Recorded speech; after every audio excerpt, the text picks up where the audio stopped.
Technologies Science Mission Directorate and the chair of the Small Spacecraft Coordination Group of NASA, accompanied by Yang Berusaha Tuan Haji Ruzaini Ahmad, Kedah Director of Education.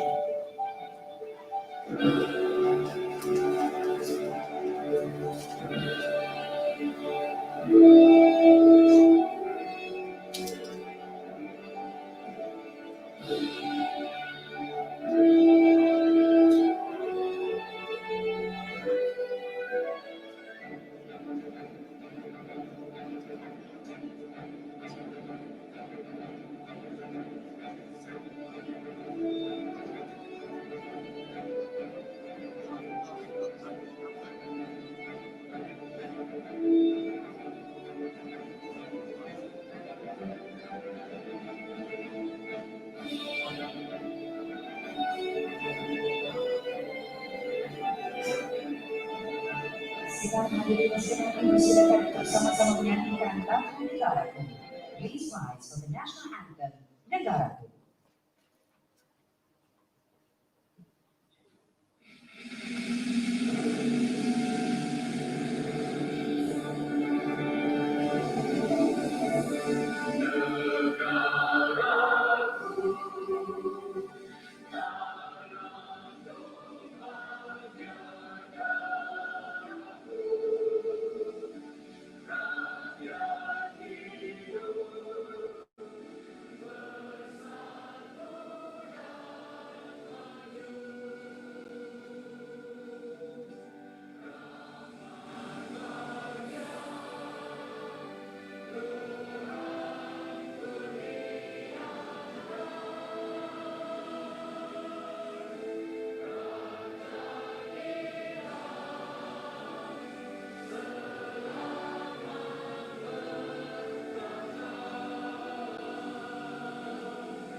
Sedang hadirin dipersilakan untuk mengambil tempat duduk.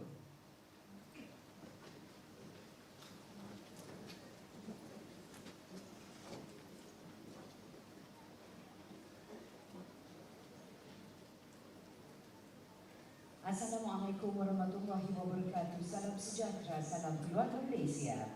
Yang diraihkan Florence Tan Wee Ming, Timbalan Ketua Juruterang National Aeronautics and Space Administration NASA Amerika Syarikat, Yang Berusaha Haji Ruzaini Ahmad, Pengarah Jabatan Pendidikan Negeri Kedah, Yang Berusaha Profesor Insinyur Dr. Rizal Afendi C. Ismail, Timbalan Naib Chancellor Pendidikan dan Inovasi Universiti Malaysia Perlis, Yang Berusaha Dr. Hizan Muhammad Yusof, Ketua Pegawai Eksekutif OSA Technology, Yang Berusaha Profesor Madya Dr. Ahmad Kadri Juno, Ketua Jabatan Institut Matematik Kejuruteraan Universiti Malaysia Perlis, Barisan Pengurusan Tertinggi Jabatan Pendidikan Negeri Kedah, pegawai-pegawai dari Jabatan Pendidikan Negeri Kedah, pegawai-pegawai dari Pejabat Pendidikan Daerah, tetamu-tetamu jemputan dari agensi kerajaan dan bukan kerajaan, pengetua-pengetua, guru-guru besar, guru-guru dan murid-murid yang terpilih daripada seluruh negeri Kedah. Welcome to the talk on challenges of building, launching and operating the Curiousity sound instrument on Mars by Florence Tan.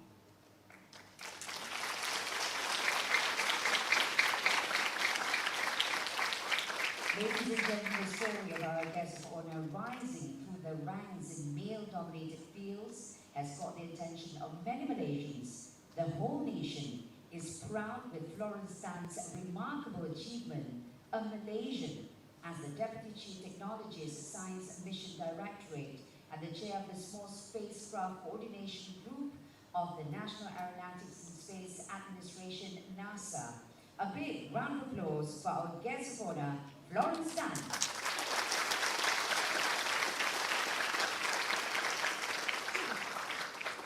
Sidang hadirin sekalian, sebelum majlis melangkah lebih jauh, Boleh rasanya jika ia dimulakan dengan bacaan doa. Untuk itu majlis mempersilakan Al-Fadil Ustaz Muhammad Ridwan Makisa dari SMK Bandar Bukit Kayu Hitam untuk membacakan doa. Dengan hormatnya dipersilakan.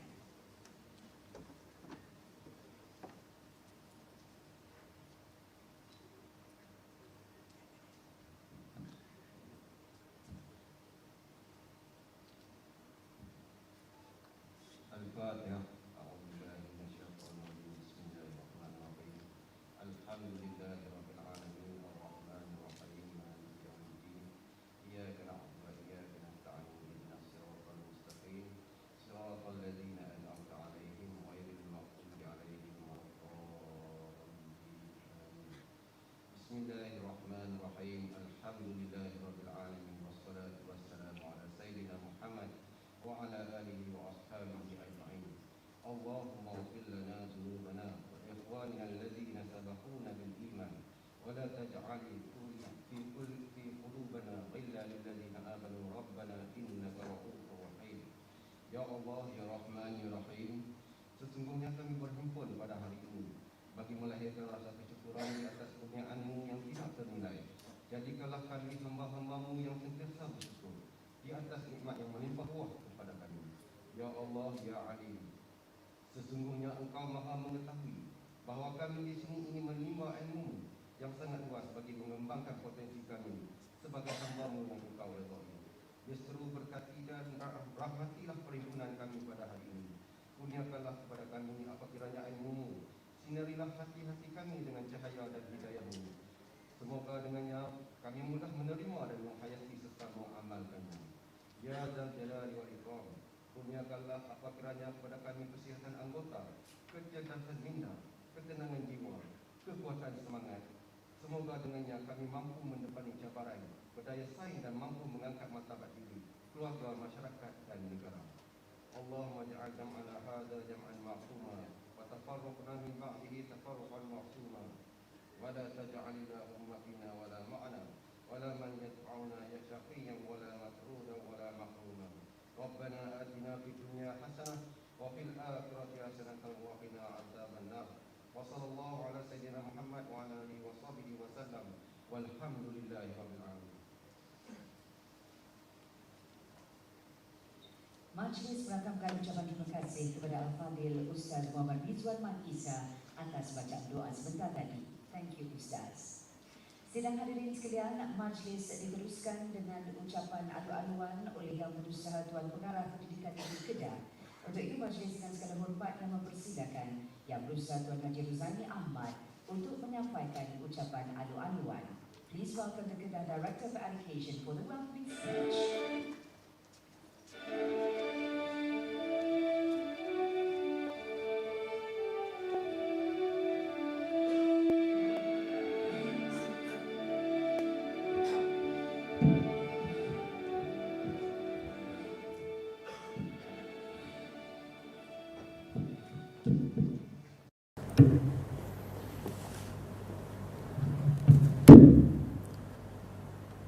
Bismillahirrahmanirrahim.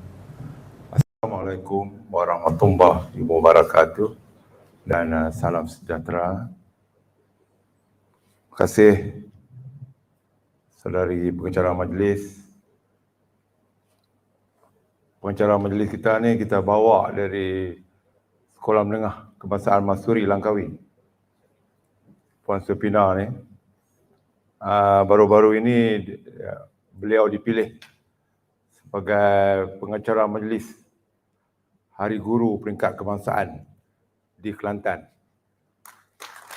Tahniah pengacara majlis kita yang diraikan Florence Tan Wee Ming, Timbalan Ketua Jurutera National Aeronautic and Space Administration NASA Amerika Syarikat. Tepukan.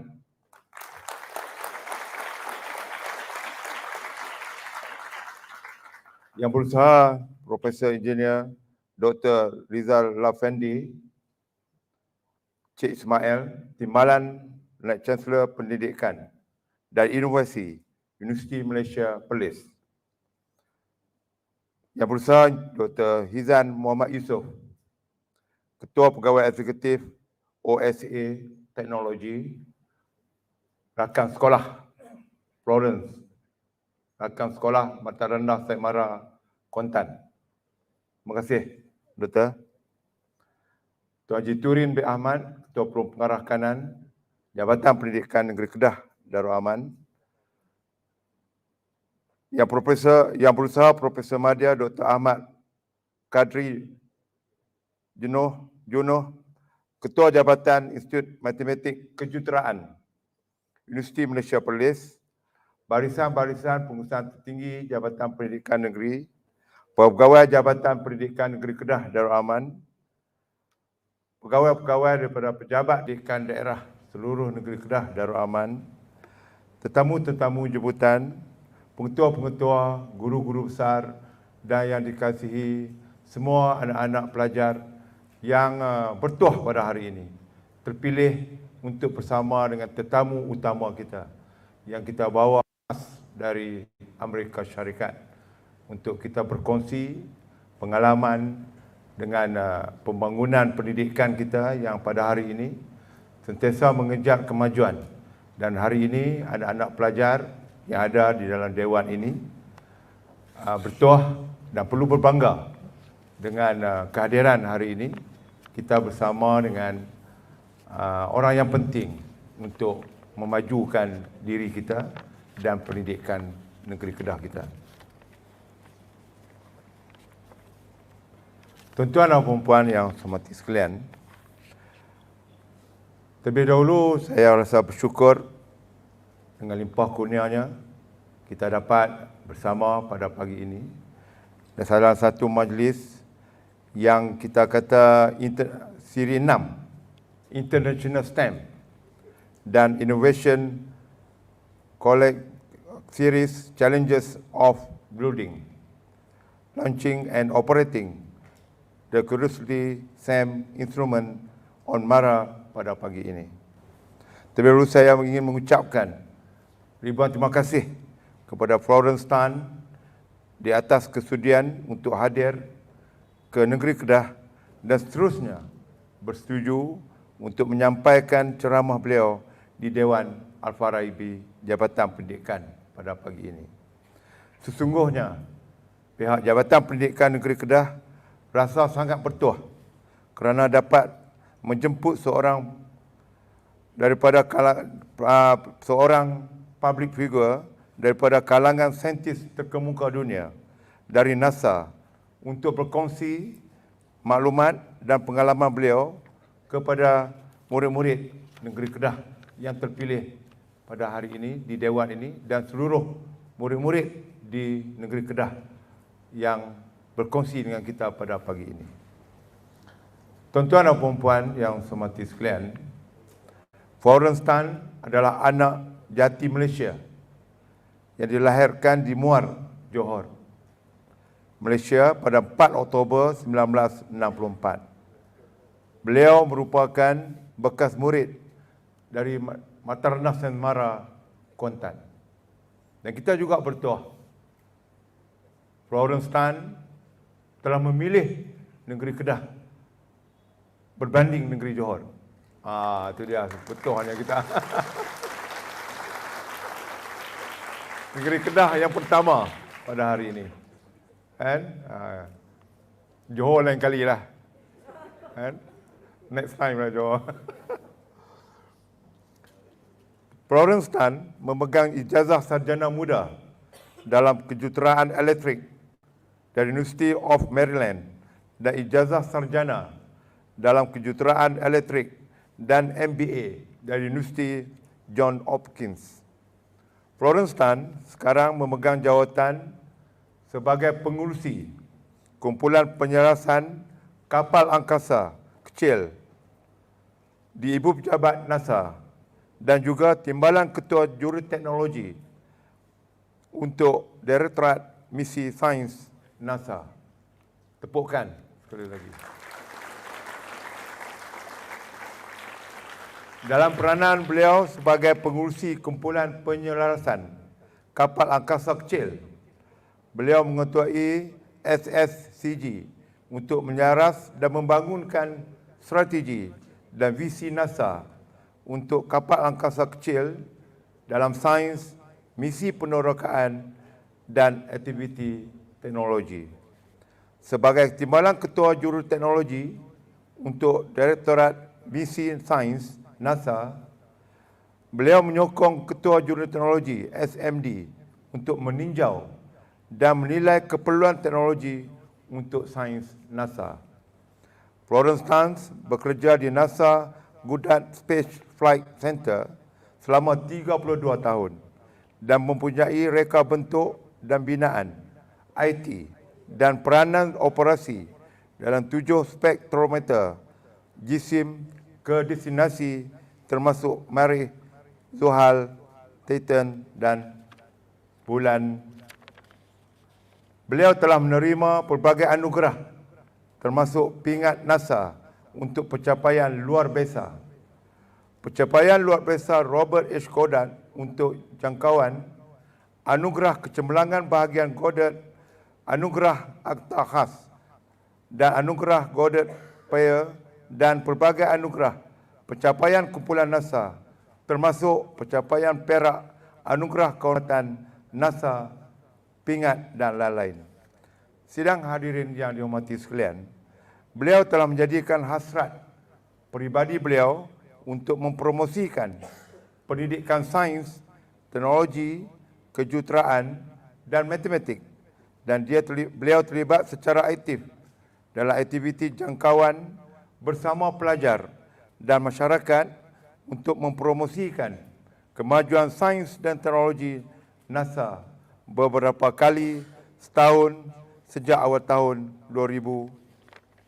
Saya secara peribadi ingin mengucapkan sekalung penghargaan dan terima kasih yang tidak terhingga kepada Florence Tan yang sudi turun hadir ke negeri Kedah dan memberikan inspirasi kepada murid-murid negeri Kedah untuk menceburkan diri khususnya di dalam bidang aeroangkasa dan astronomi. Saya berharap agar lebih ramai saintis dan jurutera angkasa dapat dilahirkan di negeri Kedah. Saya ingin mengucapkan syabas dan tahniah kepada unit pembangunan bakat murid dalam merancangkan lagi penglibatan murid di dalam bidang co-akademik, sains, teknologi, engineering, mathematics, usaha dan komited dalam memupuk minat murid dan menggalakkan murid dalam bidang STEM amat saya hargai. Saya juga ingin mengucapkan sekalung penghargaan kepada pihak Universiti Malaysia Perlis, UNIMAP, terutamanya kepada Profesor Engineer Dr. Rizal Effendi, Encik Ismail dan Dr. Muhammad Nazri di atas kerjasama erat antara Jabatan Pendidikan Negeri Kedah dan UNIMAP di dalam program International STEM dan Innovation. Diharapkan kerjasama ini dapat diteruskan di dalam siri-siri akan datang. Terima kasih juga kepada semua pihak, terutamanya pihak Urustia, program yang terdiri daripada pegawai-pegawai teknikal STEM Negeri Kedah, pentadbir-pentadbir sekolah serta dibantu oleh pegawai-pegawai pendidikan daerah bagi membantu menjaras program ini. Saya dengan sukacitanya merasmikan majlis program pada hari ini. Sekian, wabillahi taufiq wal hidayah. Assalamualaikum warahmatullahi wabarakatuh.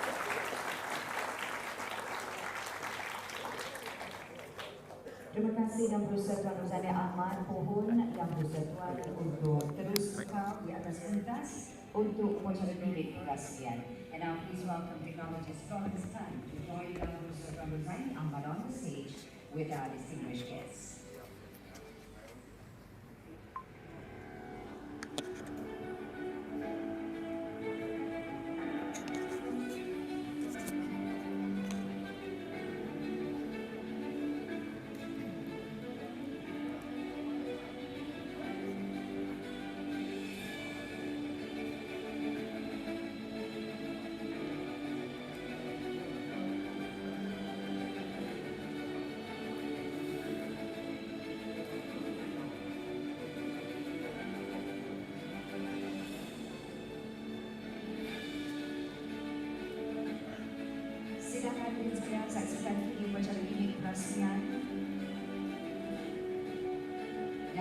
disempurnakan oleh Perusahaan Colonizing Mars dan yang diraihkan Technologies Florence.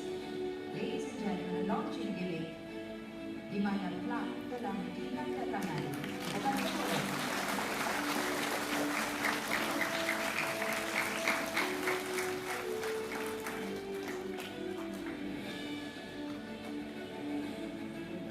Majlis melakukan ucapan terima kasih kepada Yang Berusaha Tuan Haji Rozaini Ahmad dan yang diraihkan Technologies Florence. Thank you, Director Curiosity.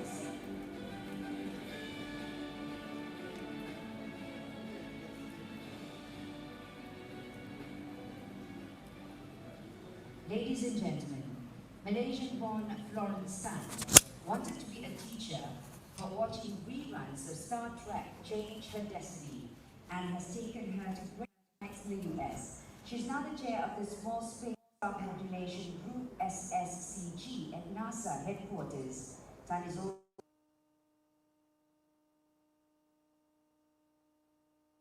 in her role, she leads the SSCG to coordinate and develop NASA's strategy and vision for small spacecraft and science, exploration missions, and activities, among others. Much of her work is now related to spacecraft headed for Mars.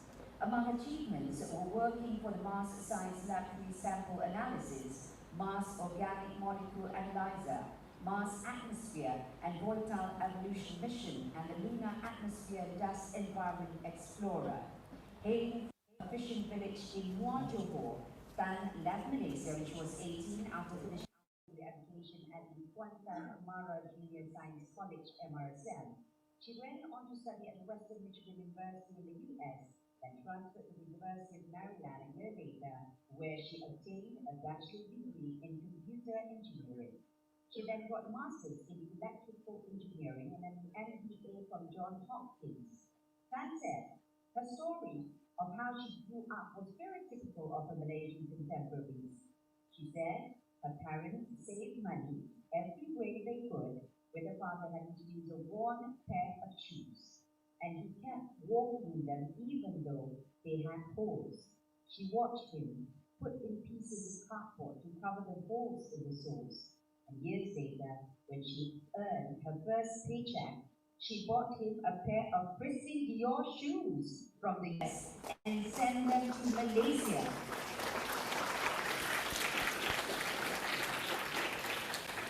Paying tribute to her parents for being years, Tan said they understood that education was the way to a better life for everyone. When asked how she could handle the pressure of being in many important parts of projects while in the 20s, she was petrified at first, fearing that someone would find out that she did not know enough. But she kept working, she worked in a team, and she became more confident over time. And throughout her entire career, she had the fortune of having continued strong and unwavering support from her husband, her children, parents, and siblings. Now, she likes volunteering in schools to encourage students to explore science, technology, engineering, and mathematics STEM career. And she's learning to slow down in her middle years in hopes that the next 50 years will be just as interesting and fun as the last half century.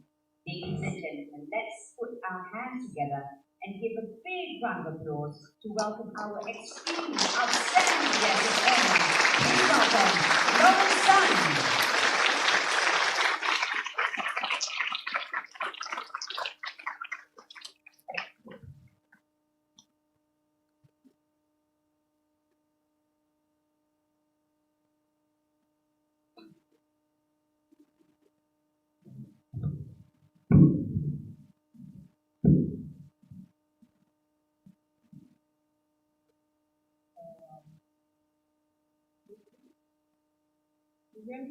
Hello? Hello, Malaysia. It's so nice to be back. Thank you. I'll take my mask off. Can you hear me, though? Okay. Well, first of all, I want to really thank everyone. Tuan Haji Rozaini, thank you. Right. Professor Rizal, thank you. Professor Nazri, Dr. Nazri. Thank you very much. And all the warm welcome that Mr. Zuhaili has given. And Ms. Supina, thank you very, very much. And I know Haizan, right, my classmate who's come from all the way from Shah Alam. Thank you so much. I really appreciate it. All the pengetua here, all the teachers, all the support this group. Really, I really thank you for supporting my visit here. It's been wonderful, the warm welcome. And when I was asked to give this talk, I really tried to figure out what you were interested in and what I can do and what I can say that will possibly catch your attention, right? And I really decided that it would be a good thing to talk about my experience building flight electronics, flight hardware to go to Mars. It's just that, I could have talked about other missions, but Mars seems to be interesting. And I wanted to specifically talk about my experience on the Curiosity rover. And these are one of the 2 rovers that NASA has launched to go to Mars. So it's just still not full screen. That's okay. Really, really appreciate, again, the hospitality and the gracious people who has enabled this talk. So a little bit about me. I'm from Muar Johor, as Mr. Rosaini has said, and I am married with 2 kids, and they're adults. They're driving, so they're not your age, and they are, we're a family that likes to play games, and we like to go hiking. We like to read. We like to eat and get together. So I'm normal like you all. So when so next chart, please.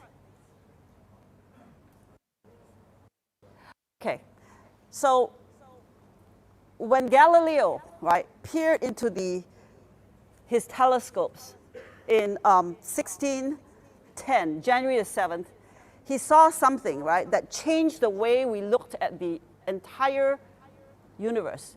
Because in the past, in the old days, everything revolved, according to the, received thoughts, everything revolved around the Earth. The sun revolved around the Earth because you see the sunrise and the sunfall. So everybody thought that was how it was. The Earth was the center and everything would revolve around the sun. What happened was Jupiter peered into the skies with his telescopes here, and he figured out that it's not true, that we revolved, right? Did not revolve, we revolved around the sun. Eventually he figured that out, and he saw the moons of Jupiter, right? These are what he called the moons, the Medician Moons, right? Medici is the family that gave him money to do his research. So does anyone know who what these moons are? Does anyone know in the audience? They are called Galilean moons right now, but anyone? So Galileo found these 4 moons that he looked through the telescope, and they're called Io, Ganymede, Europa, and Callisto. These are kind of interesting, but I thought it was nice to bring that in. So this is the beginnings of change. So the next chart is all our NASA missions revolve around these big questions, right? How do we protect and improve life on Earth and in space? Is there life elsewhere? Where is there life? And what are the secrets of the universe, right? So next chart, please. So this chart is a very, very recent picture of the Carina Nebula by the James Webb Space Telescopes, right? This is a very, very deep view in infrared in a different frequency. Sorry, I just need to adjust. Can you please hold the mic because they say that they can't Cannot hear at the back. Yeah. Okay, I'm sorry. I like to move around, so that's what happens, and I don't stay in place. So so this picture, I want to. It's a new picture. I just slipped it in yesterday because I was so amazed, right? If you look at a previous picture of this nebula, not very clear. This picture is amazing because now you see all those dots of lights, Around those dots of light is a star just like ours. There may be planets around it, and there may be life there, right? So that's the question. Next chart. Are we alone in this universe, right? Where and how do we search for life? What is there, right? So next chart.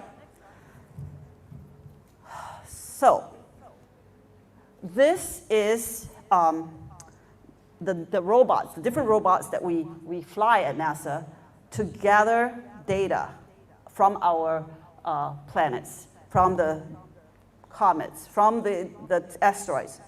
The understanding of among these bodies, what's the processes that are, what makes our planet the way they are, right? Our Earth. Why are planets habitable and why are they not habitable? So the idea is to be able to study the chemistry of these unfamiliar worlds and figure out what the process of life is. And we have focused on the moon and Mars because kind of interesting. I will tell you why.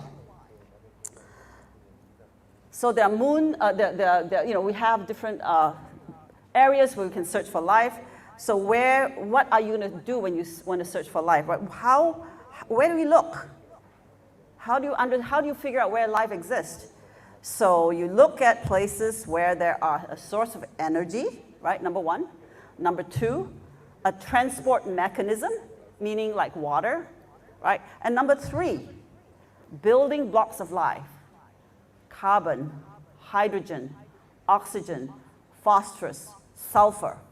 All the things that can build your cells with the energy and with the transport mechanism. So understanding where water is important, but that's not the end, right? Water is just one part of it. The water has to be just right. It can't be the wrong type of water, like it's too salty or too acidic. So understanding that, so we focus our attention on Mars. And why is that? Next chart. So Mars today, very, very cold, right? Minus 70 degrees every night, 70 Celsius. We don't think on the surface it has the characteristics of a habitable life. It's too cold, too dry. Intense bombardment from radiation, from the galactic cosmic rays, from the sun. So there's no life on Earth that could survive these conditions. Even maybe you can dig it, I don't know, but we are interested in Mars. So why? Next chart, please. So in Mars, if you look at Mars, it's half the diameter of Earth. It's 1/3 the gravity of Earth. It's got 1/100th the atmosphere of the Earth. The orbit is slightly elliptical, which means the seasons are not symmetric. The atmosphere is mostly 95% CO2. And there are major differences with the Earth in terms of the air we breathe, right? We could not survive there. However, there are similarities. What are these similarities? Well, Mars was formed at the same time as Earth, 4.567 billion years ago. It's a rocky terrestrial planet. And it's in a special zone of habitability. They call it the Goldilocks zone, where life could exist during that time. So life started on Earth about 1 billion years ago. The first 1 billion years, we found that there was life in the rocks. At that time, Mars was warm and wetter. So life could have started on Mars. It could have. And 50% of the surface of Mars is ancient. It is really old, right? And there's also no tectonic activity on Mars, meaning there's no, the plates don't move. So essentially that's like a whole place where we can go and explore and see what happened. We humans are interested in the beginnings of our existence. So the record of the rocks in the prebiotic solar system and the origin and evolution of life could have existed on Mars, and we're interested. So we need to build special tools to look for life on Mars. So I'll be talking about one of these tools, and it's called the Sample Analysis at Mars, or SAM, which is on the Curiosity rover, and it's still roaming around Mars today, 10 years or so in August after landing. So I was the electrical lead engineer for this SAM instrument, And Sam is a geochemist. It's able to take the rocks and analyze it. So in some ways, Curiosity, if you look at the rover, it has eyes in its cameras. It has a neck that holds up the camera. It also has a mouth to take the soil. It has a stomach to analyze the data and spit out the information. So the idea of being able to go to Mars with this stuff is important.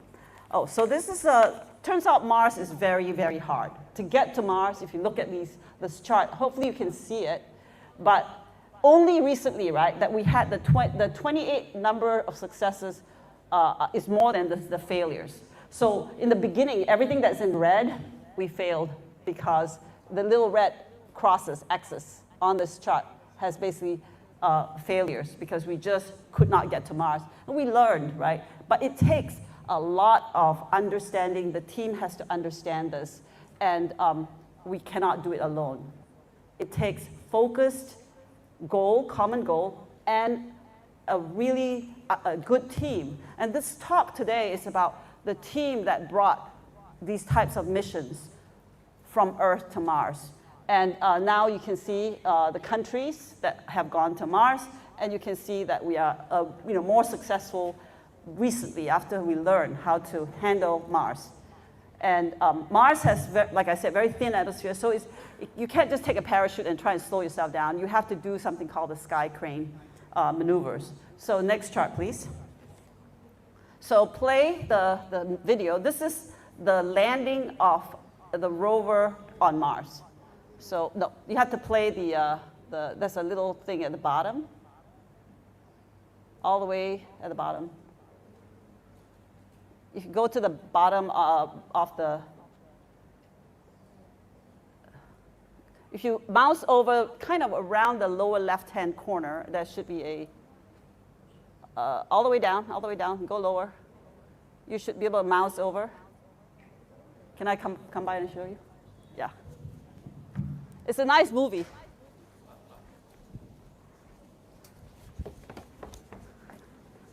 I can do it. Let me do it. Oh, it's not really. Hang on, let's escape. Let's try it this way. Let's make it a little bigger. You should be able. There we go. Yeah. Oh, yeah. Thank you. Oops. What is it doing? Hey. What happened? Your slideshow. Okay. Sorry, technical challenge.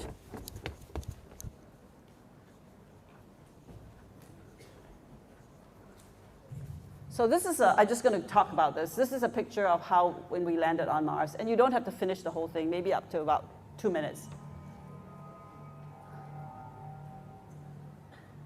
So it turns out it's really hard to land on Mars.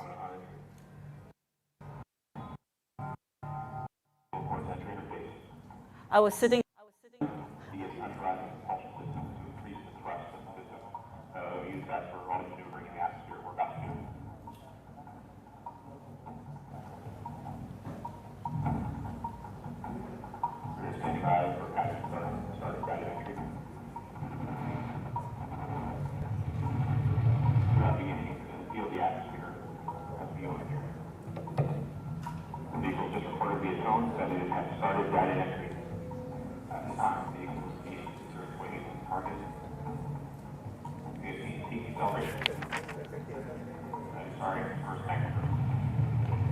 Just reporting that we are seeing G's on the order of 11 or 12 or 13. We are now getting planetary velocity.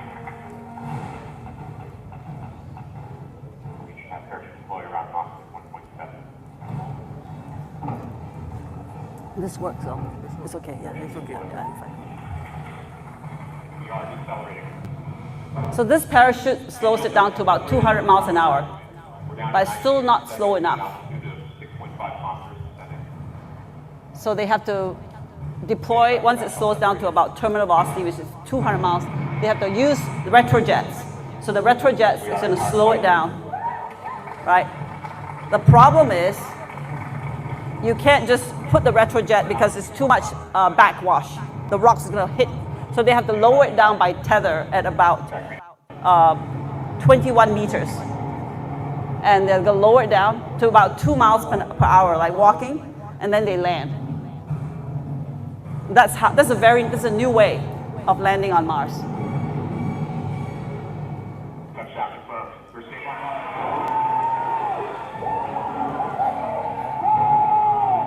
So people are crying in the background, right? So it's pretty amazing. I still have goosebumps when I see this because it's you spend lots of your time building hardware. So next chart, please. It's an honor to work in these types of field, and we really have to figure out how to work together as a team in order to make this happen. And what did we find, right? We've been there for 10 years. We landed in a place called Gale Crater, and within 3 months, our preliminary results showed that, the goal of Curiosity, which is to ask the question, could there be a place, that is habitable for life on Mars? And the answer was definitely yes. And we did not let it known because within the first month, we kind of knew that that was the case. And it was really interesting. When we got there, so first of all, Mars is pretty far away, and we're working on Mars time. Mars is 24 hours and 1 day. It's 24 hours and 37 minutes. So every day, we downlink data at 10 a.m. Mars time. But every day, our Earth time shifts by 37 minutes. So 1 Mars day is a soul. And so we had to adjust our clock every day to delay by 37 minutes. And I was on a perpetual jet lag because what you have is you have to deal with that kind of thing. But within a couple months, we knew that this is amazing. The finding was incredible. So it was published in Science and these really magazines that showed that, yes, Mars was once habitable. The water is not just only there, it persisted over thousands of years. If you look at the chemistry, the mineralogy, the rocks themselves, it showed that we could have supported life in that Gale crater, right? In that space. And so very amazing. So next chart, please. So this is a selfie. You like to take selfie with your camera? Well, guess what? Curiosity also takes selfie. We also have another rover called Perseverance, which is younger, but we are more experienced with Curiosity. And the way they take selfie is they take the selfie using the arm, which has a camera, and it aims it over multiple frames, and they stitch this together into the first selfie that we made. And you can see the deck is very white and nice. And you can see also that this is the very first picture of Curiosity taking a picture of itself through its dust cover. So it's pretty remarkable that it could take a picture of itself because we have 17 cameras on this thing to make sure that we get hazard cameras and as well as cameras to look at the landscape. Next chart, please. So this is a later chart. You can see how Curiosity is kind of like becoming a Martian, local now, wearing local colors. And it's much worn out. And over the last 10 years, we certainly have gone through some beating. The wheels have gone through some beating. We've learned to make the drill actually, in the past, we would have a drill that comes down and would be moving up and down and everything stays, but the drill motor wouldn't move up and down, so we actually moved the arm up and down to drill the holes. So that's also something that we learned to work with Curiosity. And Curiosity has been climbing this mountain called Mount Sharp for the last 10 years. In the beginning, actually, we actually kind of drove away from the mountain. We were supposed to climb this mountain to see the sediments as you climb. But instead, we found, this is what happens when you go on a bus tour with 400 of the world's best scientists, and they all want to drive. So they're like, we're going to, no, let's go there because it's more interesting. We need to go to that lake bed, right? Because it looks like a dry lake bed. So they did exactly that. So instead of driving towards the mountain, we went away from the mountain, which is our original mission, but we drove to this dry leg bed. We drilled holes, and lo and behold, we found clay. Immediately, like the color is red, right, because of the rust, the oxidation on Mars. But when we drilled down to the hole, it was clay, right? Clay, mudstone. So what makes mudstone? You have to have a weathering effect. You have to have some water, and it has to, make mud. You know how to make mud. You just get some dirt, but the dirt is actually weathering of rocks. So this happened, and we were delighted that the first drill hole showed that, and clearly it's amazing that immediately. So anyway, after a little bit of time, about a long time, we now proceeded to climb up this mountain, and we have been on. So one Mars day, like I said, is that 24 hours and 37 minutes. It's called one Sol, S-O-L. And so we are now about 3,532 sols on Mars. We've traversed 27 kilometers, and we have climbed 500 meters. Mars, this rover is powered by nuclear power, 10 pounds of plutonium-238 dioxide, and it's got enough power maybe for 5 years or so.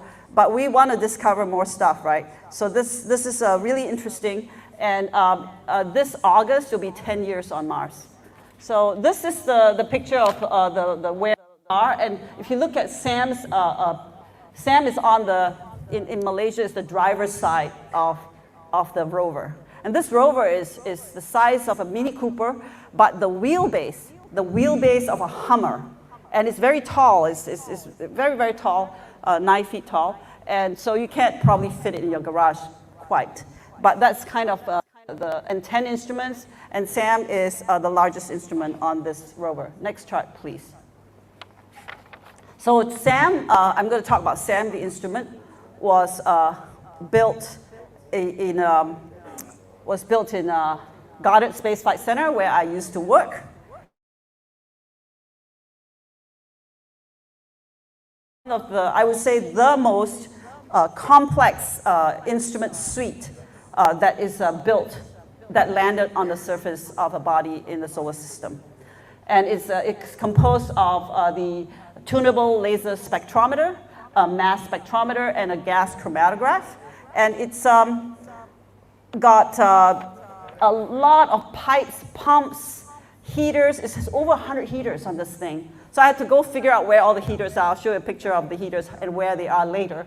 But it was a really interesting to work in a team where it's international. For example, the GC, the gas chromatograph, came from France. And you have 10, and then we also have Jet Propulsion Lab providing the tunable laser spectrometer. And I'm sitting in the middle at Goddard, which is kind of in the middle of time zones. And the fact is, you have to work across 10 time zones. You have to work in teams of people who may have cultural differences, time zone differences, geography differences, and you have to force yourself, not force, but if you want to have this common goal of launching something, you have to work well together. So how would you want to do that? Turns out communication is really important. Understanding how you can communicate your ideas, your test program, all those things are important. So turns out that my father and mother always says, you must do science, really study well, do math, do science. But it turns out communication, English, is really key, right? I'm talking to you in English. Understanding that will help you go far, and writing down your ideas will also help. So in the beginning, when we were doing this stuff, I had a problem. My problem was, I knew that the voltage for the heaters was not good, high enough. I needed to have higher voltage to power the heaters because my requirement for the temperature had to be higher. So I said to the systems engineer, I said, 10 volts is not enough. We need 28 volts. I tested this heater in the lab. It's not enough. He said to me, well, you're not testing the Mars environment, not CO2, not 7 torr, right? 1/100th. So I said, okay. Well, I mean, you're right, your analysis. So I'm not a thermal engineer, I'm an electrical engineer, but it takes a team, right? You need a diversity of ideas, you need diversity of thought. So I went to the lab, I requisitioned a container called a manifold. I instrumented my heater with 5 temperature sensors. I stuck it in the manifold. It's vacuum tight, pump it down, put in CO2, measure it to 7 torr, took temperature as I ramped up the voltage and looked at the temperature versus the voltage. And you know what happened? They believed me because my data showed, oh, this is not high enough. We need to get more power from the rover. And we did. We got extra buses. They call buses, power buses. Essentially, you're bringing in another line from your wire to your house to get extra power to power your fridge because you don't have enough. You can't run, not good enough. So that kind of cooperation needed to happen. The communication needed to happen. The team had to work together. The other story I want to tell you about Curiosity, about Sam, is that early on, I hired an intern. So this intern was a son of a friend of mine who worked with me when I first came to NASA. So I was like you once, I was scared. I was scared of working on a project that I had no experience in, and they put me on this project. And this friend, whose son I hired eventually, he and I used to joke, his name is Norm, he and I used to joke with each other, if our work doesn't turn out well, we can run away to Malaysia and go to Kuantan Beach and hang out there, because we were just so afraid that we will fail. Because failure is something that is normal, like we have to work hard to make this happen. Anyhow, we didn't fail. I actually eventually worked on Cassini and stuff like that. But what happened then was, Norman, in the meantime, had a son, and the son was 17, just graduating from high school. And he said, my son just made a movie. By the way, that movie was not the world's greatest movie. In fact, it was not very good, but it was good we have one of these very early movie theaters at home where you can play movie. So he says, can I come over and show you this movie? I said, sure. I saw this movie, and true enough, it was not good. But I asked the boy, right? He was 17. I said, how long did it take for you to do this movie? And he said, 2 years.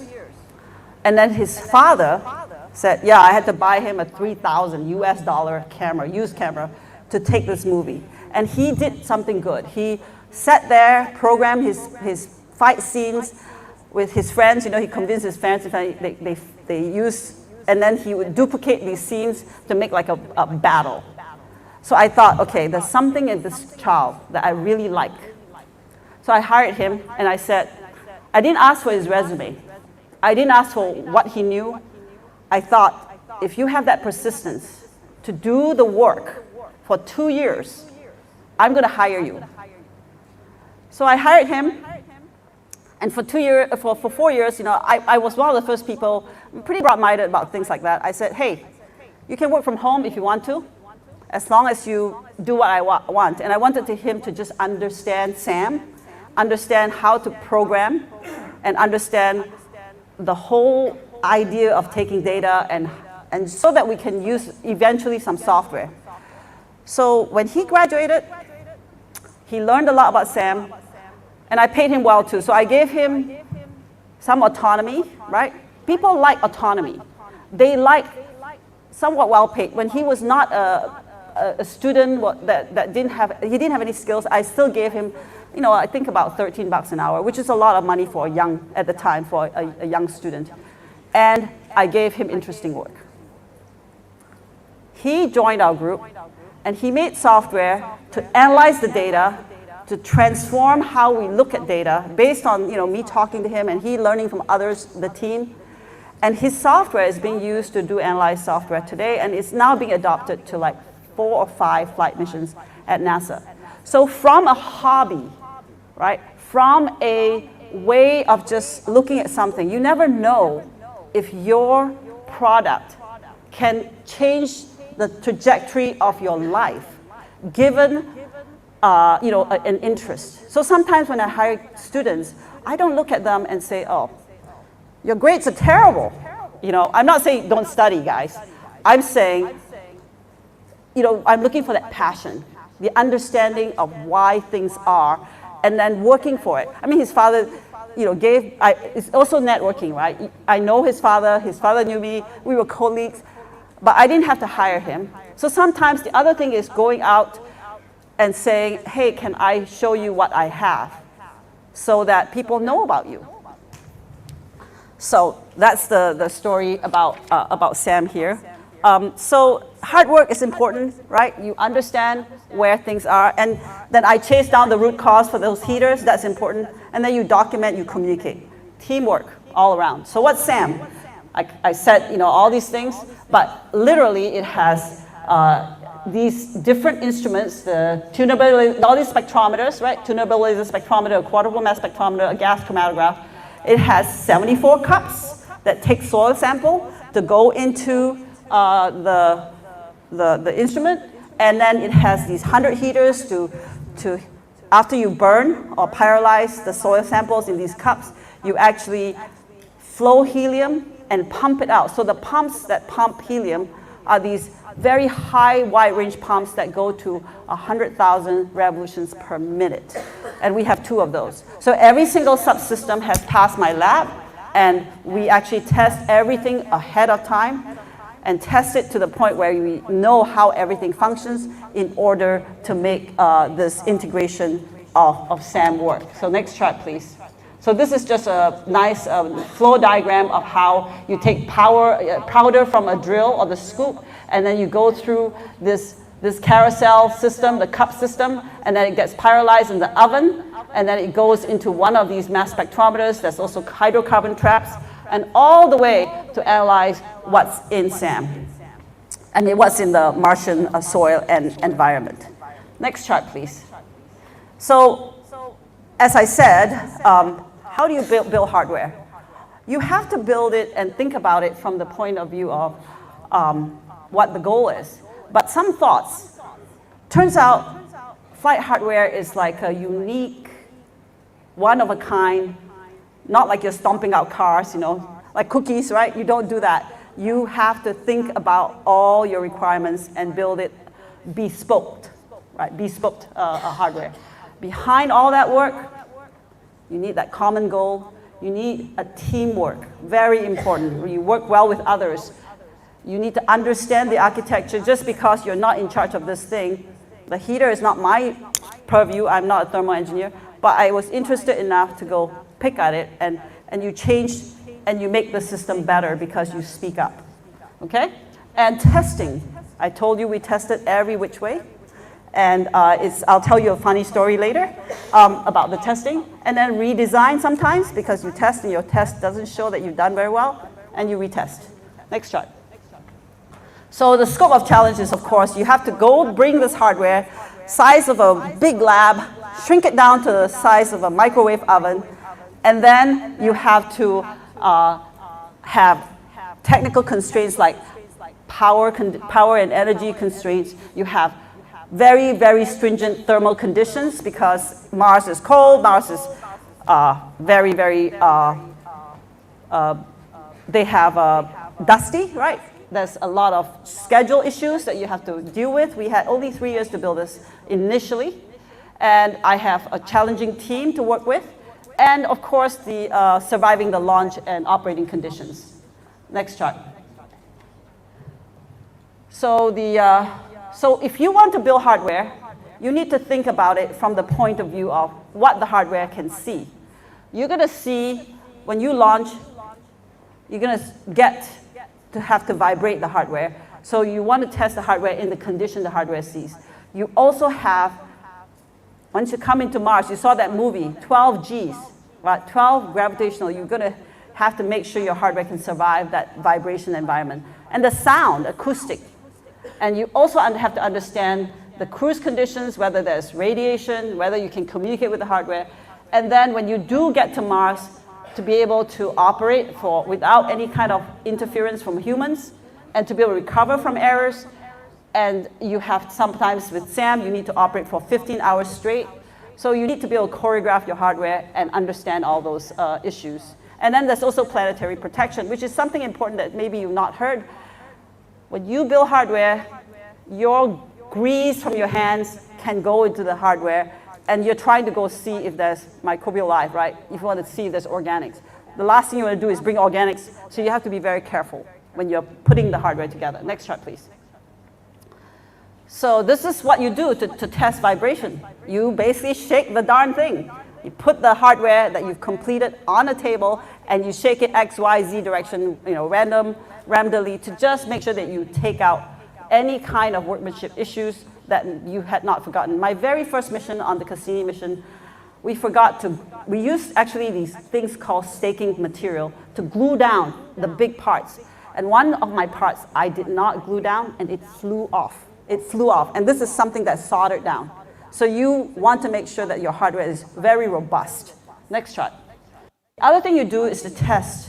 So you know your hardware, your cell phones, your radios, your TVs, they're all tested by some group within your country. The country, every country has that. And the idea is to make sure that your hardware doesn't interfere with somebody's cell phone, right? If you're talking, that's crosstalk. So you don't, that's called electromagnetic testing.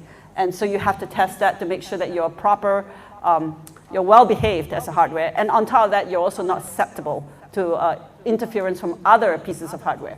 Next chart, please. Then you also thermally test it. We had to build a special chamber that we can put enough nitrogen to keep it at exactly 1/100th of an atmosphere, and then cool it down to temperature cycle the hardware as if it's on Mars. The only thing we couldn't figure out couldn't test is the gravity. Next chart. So this is how complex SAM is. It's got all these, I'm not going to read them all, but you can see the number of interfaces, the number of wells, and we have over 2,000 wires. I was in charge of all of them, and it had to be right, and you cannot miswire anything. You have to test, right? All those heaters, all those valves. We have, I think, 54 valves, for example, and actually there's 52 micro valves and 2 high conductance valves, so it's 54. So our helium is like a 14 atmosphere, so it's like literally like these mini bombs if they ever leak and blow up, right? So we have to be very careful for safety too. Next chart, please. So this is just a simplified version of our wiring diagram. Next chart. So as a team, we celebrate life and death, just like any other team, and we have to, unfortunately, we lost a friend and a colleague, and we put a little plaque on Sam to commemorate his dedication. He was at work 7 days before he passed away from cancer, and we, loyal employee. We really believe in our mission, so we work hard at it. Next chart. So this is the very first time we put our system together. That's a young me, and with my PI in the middle, the guy in black. He's the principal investigator, and first time we actually turned on and got spectra from a spectrometer. Next chart. So this is what I mean by everything is tight fit, and we have to test everything. So you see all the writing. I was tracking everything. That's my writing. I have writing on Mars hardware. So it's a very, very tight fit because we have to test everything and then fit it together. And if things break, you have to find a way to backtrack it. So you know what? The other thing that I want to tell you from my lesson learned, document, right? You have to write down what you've done. You think, oh, I'll remember it. No, you write it down. You have a process so that if where did I put this thing? You've taken pictures. If it's important enough, you need to write it down because say something breaks. You go and you open it up to try and fix it, but you have to get down and dig something out. So we actually had to do that. We had to think about the eventuality. If you have to repair something, can you get there? So you document where things are. You also put down different tools. We had tools to reach, because you can't just turn screws just because you think I'm going to turn a screw here or there, right? So the idea is to plan and document stuff. Next chart. So this is what I feel like when I was trying to fit everything into SAM. Next chart. So we had to do extra rework, the 2,000 wires, the overs. 600 meters of wiring wasn't easy, but you can see all the wire dangling down. Next chart. So this is the SAM integration. SAM was integrated into the rover. So what happens is the rover is turned upside down. You can see a little bit of the wheel here. That they take off the wheel, and we actually turn the rover upside down and integrated SAM. And SAM was about 40 kilograms. And the 40 kilograms shows you how important SAM is in that the entire payload is all the instruments, allocation for the rover is 80 kilograms. And SAM was 40 kilograms, so out of 10 instruments. So we took fully half the allocated mass that was allocated for the sensors. Next chart. So this is me in front of the rover, and you can see SAM right there. I want to show you something, and I'll pass it around so you can see it.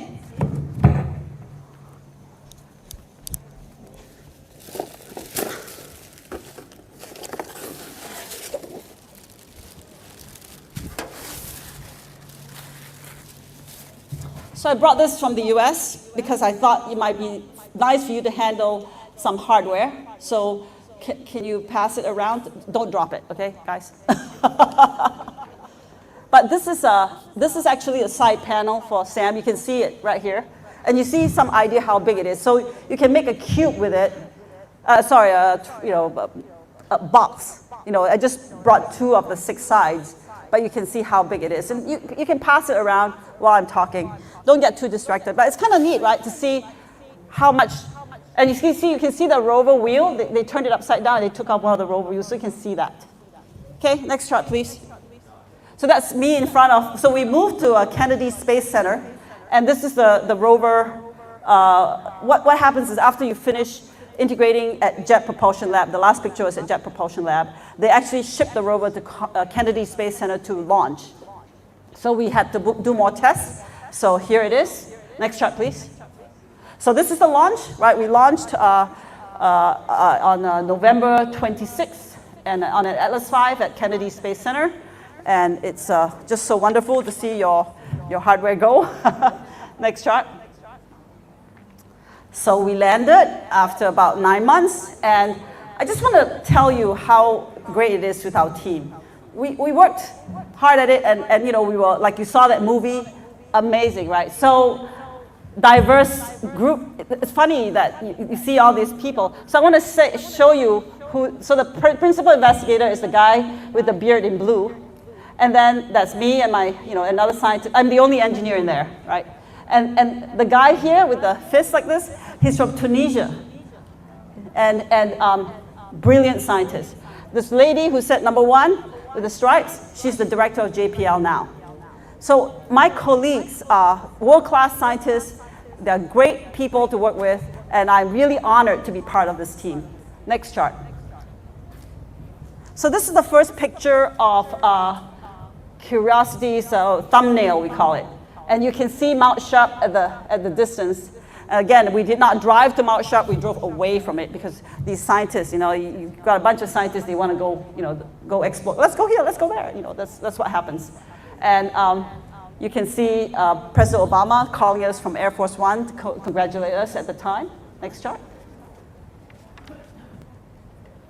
So look at the deck. You can see those little rocks. Remember when we were coming down with the tether? The idea is if you don't come down with tether, they actually cut. There were 8 thrusters. They cut 4 of the thrusters in order not to have this backwash. And even though that happened, one of the y-axis, or axis, I can't remember which axis, wind sensor was broken from this very violent descent, right? Next chart, please. So I told you a Martian day is a soul in 24 hours, 30 minutes. Next chart.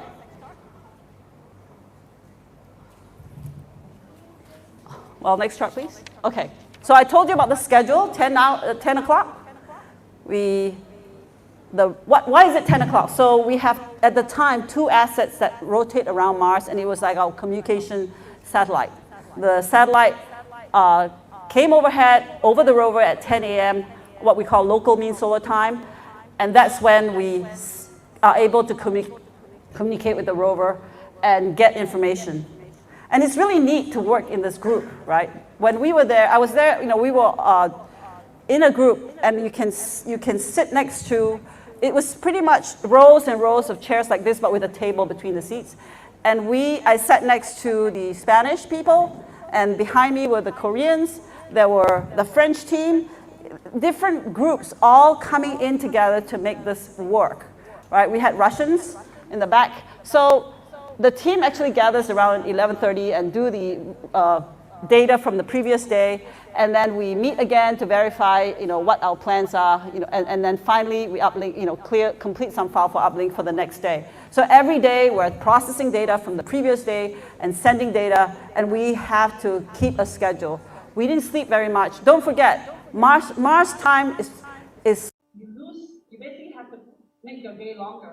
So I was eating breakfast at 3 in the morning, dinner sometimes. As every 18 days, your day switched around. You're completely lost about time. I didn't know what time it was, what day it was. I didn't know the date. I knew what sol it was during operations. And they blacked out all the windows because they didn't want our bodies to know what time it is when we are working, because it's just so confusing when you're working in this environment.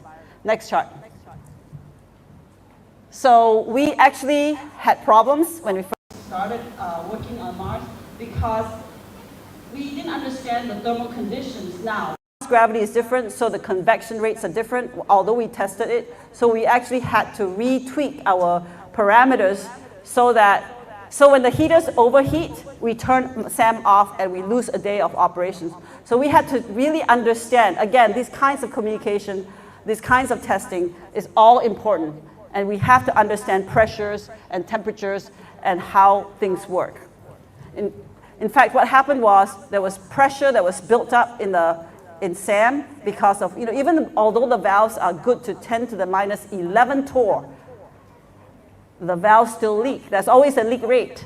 And when enough gas goes in, our pumps, the pressure that when we turn our pumps, and if the pressure differential is too high, the pumps will fail, and so that's what happened. It didn't fail, it basically failed safe. So we have contingencies. So understand that is important too. Next chart. So we thought, this is me dancing with my colleague, because we thought we found methane. Now methane is a very important gas, right? Why is methane important? Methane is important because living things produce methane. So if we found methane, maybe there is methane, something's producing methane that is biotic, right? So we thought we found it, but it turned out it was Florida gas that was stuck behind the valve, and we looked at the wrong thing, so that was, oh well. Next chart. So this is again a schedule for a way we turn our instrument on. You can see the green bars are when we uplink and downlink data, and the planning is very, very specific, so we want to make sure that there's enough time to do certain tests in between our uplink and downlink, so SAM is so power hungry that when we turn on, no other instrument can turn on. The rover stops, everything stops, we turn on.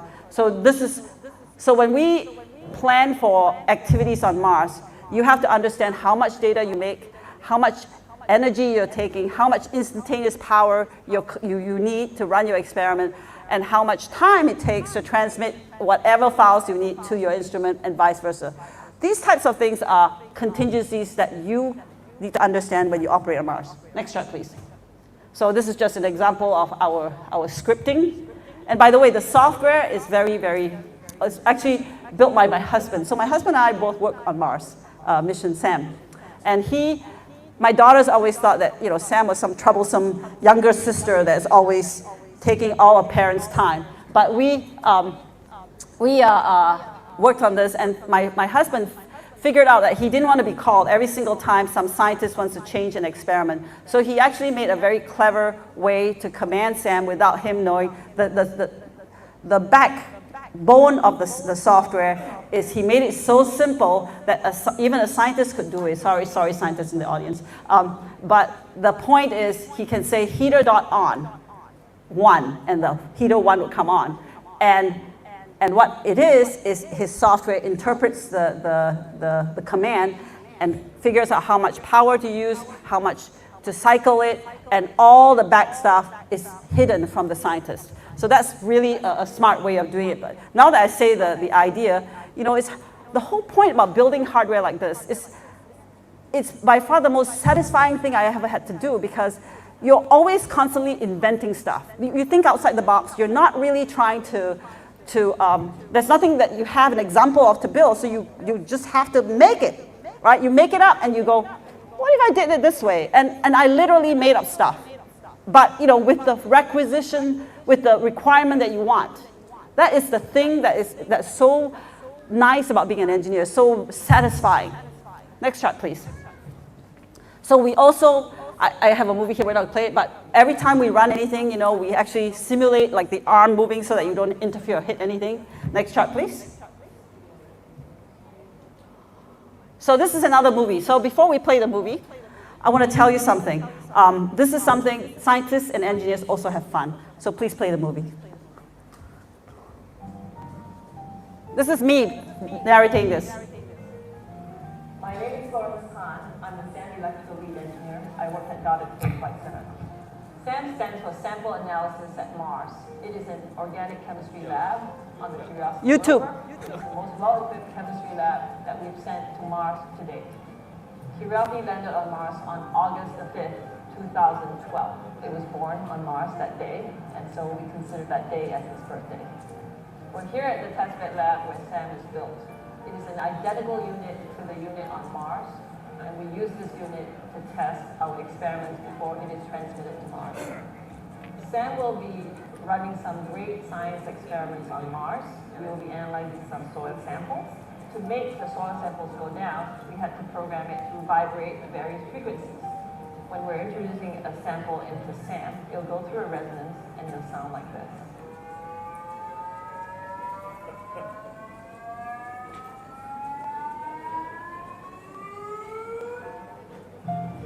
To commemorate SAM's birthday and Curiosity's birthday on Mars, we decided to play a little song. If there's anyone listening on Mars, on this special occasion, you will hear this.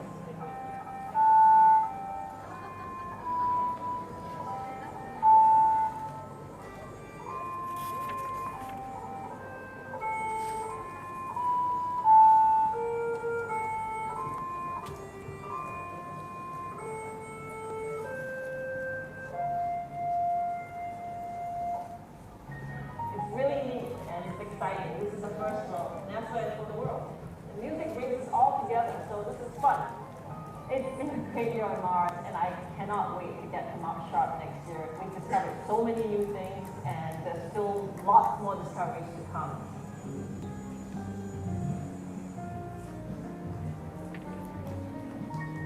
Next chart.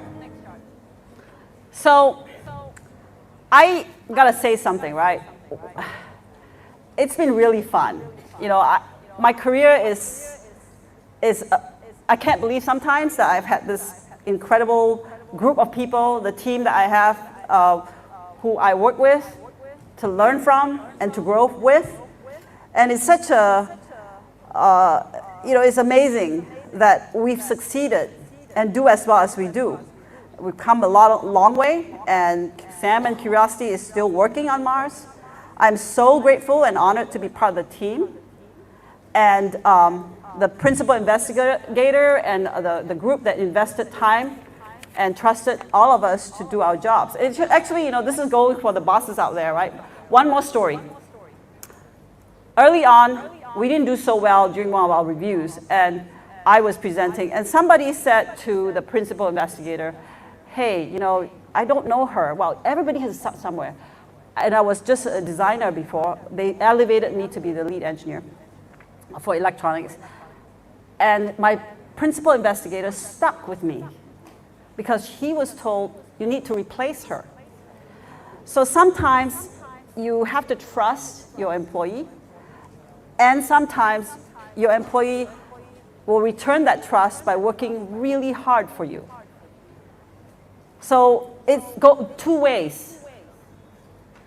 And with that, I wanted to really thank this group for inviting me to talk. It's been an honor, and I really thank you.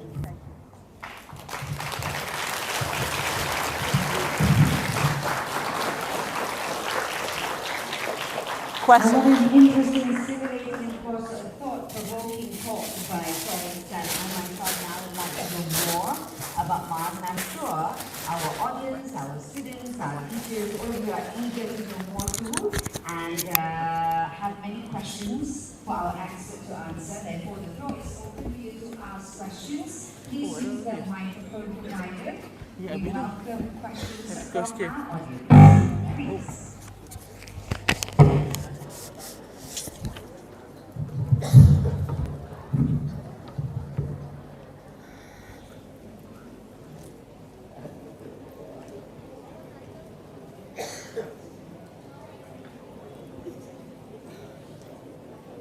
Any question?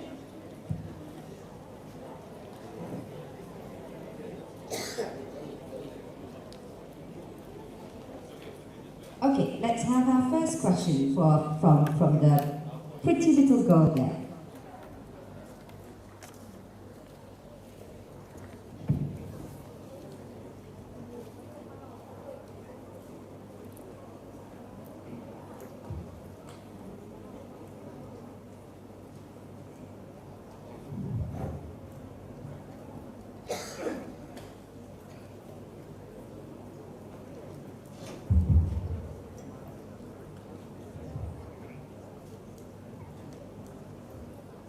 Hello, Hello. my name is Curiousity.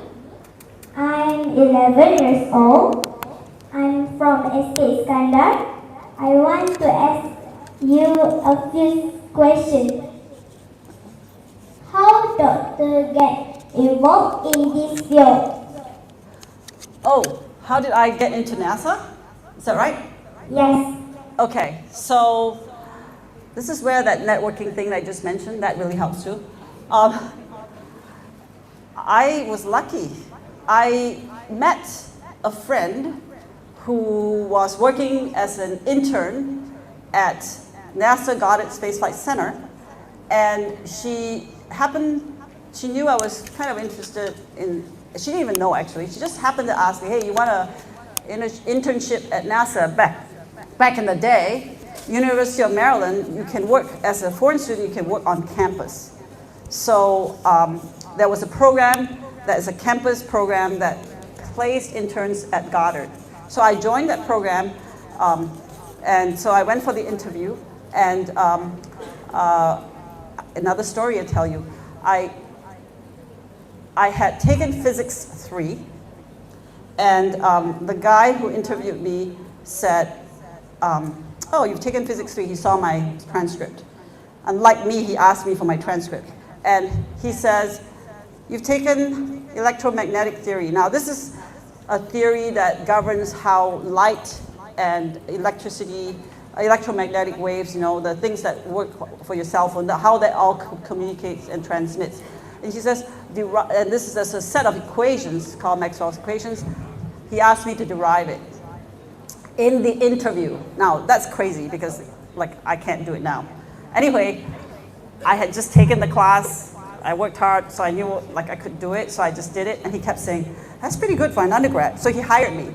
So I was very lucky that I'd taken the class, and so I got in that way. And the moment you get in, you know, people know you. You know, when I graduated, I asked for a job. They gave me a job, and so you know, you just have to work at it. But the point is, when you get the opportunity, you should be prepared to seize it, right? So, hope that helps. Does that answer your question? Yes. Number 2, what are the challenges in this field? Oh, there's lots of challenges, as in anything. When I was working as a young engineer, I was essentially petrified that I was going to fail, because everybody go to school, you think you learn all the stuff, you got your degree, great, you got your degree. But the fact is, there's no degree to build some flight hardware to go to space in the university that I went to, right? And so the challenges are just overcoming your own internal self-doubt. That's one challenge. The other challenge is being a woman. in a very male-dominated field. The challenges that I felt as a young mother was not felt by other men who were my bosses. So I had to deal with that, like having to nurse a kid and not having a lactation facility. I founded the first lactation facility at Goddard Space Flight Center. I designed it, but it took 5 years, right? So that took a long time. So I had that challenge. Being a different culture, communication, I always am not going to say anything. I don't speak up. Like that heater problem, right? I tried to speak up, but I was just, when challenged, I back off. And I had to prove it. Those are the challenges, and it's human challenges. Technically, of course, you have a lot of challenges too, but we can work through those. Okay, thank you so much. You're welcome.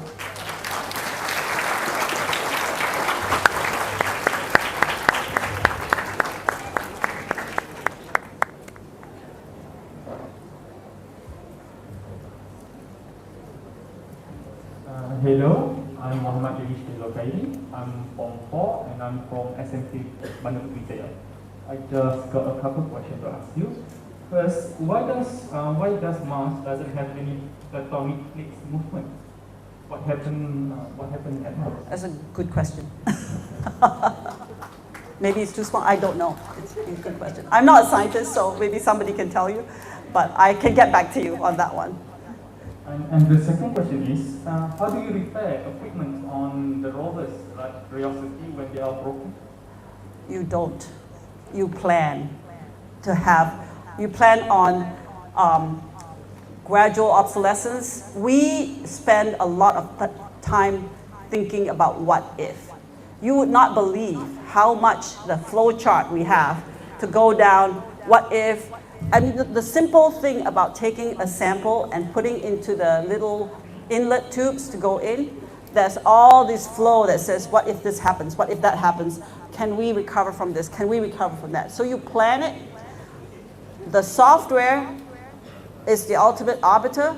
For example, if the heaters get too hot, we shut down.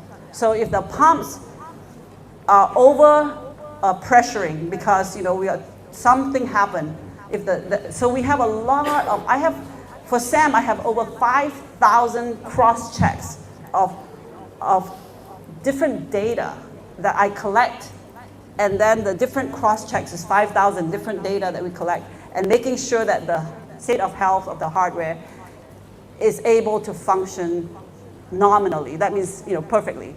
So you plan very carefully, and you test a whole heck of a lot. That's the answer. I hope it helps. A final question. Do you plan on getting a PhD, or do you already have one? I don't have a PhD. I don't plan to get one. Engineers, it's like a journeyman thing. You work. Now, my job now is not, this is, I did this 10 years ago, and I've moved on, but I thought this is an interesting story because when Dr. Nazri asked me to talk to you about lessons learned, I thought it'd be a good thing to use this mission as a backdrop for lessons learned. I could have also used Cassini, another mission I worked on, or Maven, or Laddie, different ones, right? But you have to take one because there's not enough time. Thank you very much. You're welcome.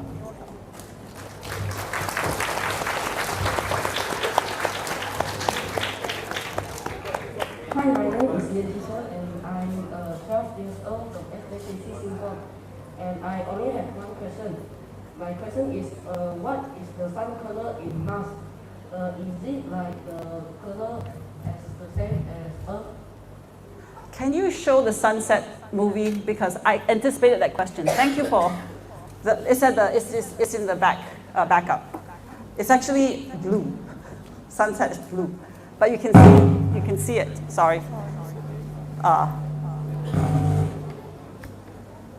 What were you saying, Nasri? What were you saying? No, they asked you about PhD. You only got PhD from Mars. Oh, I see. Go to the backup charts, all the way down, blah, blah, blah, blah. Go, yeah, that will go back. Yeah, that one. See, this is the Martian sunset. Blue color. Okay. Thank you. You're welcome. Oh, the sunset is blue. Oh, Because I baru tahu. I am Angel from SPDQRS. May I ask you a question? Yes, of course. Are you still working for NASA? Yes. Are there any living things in Mars that we found right now? We have not found living things. No. You know, what we found is that was a possibility that once the conditions were ripe for habitability of living things, right? So we haven't found life on Mars the way we think of life on Earth. That's all. Thank you. You're welcome.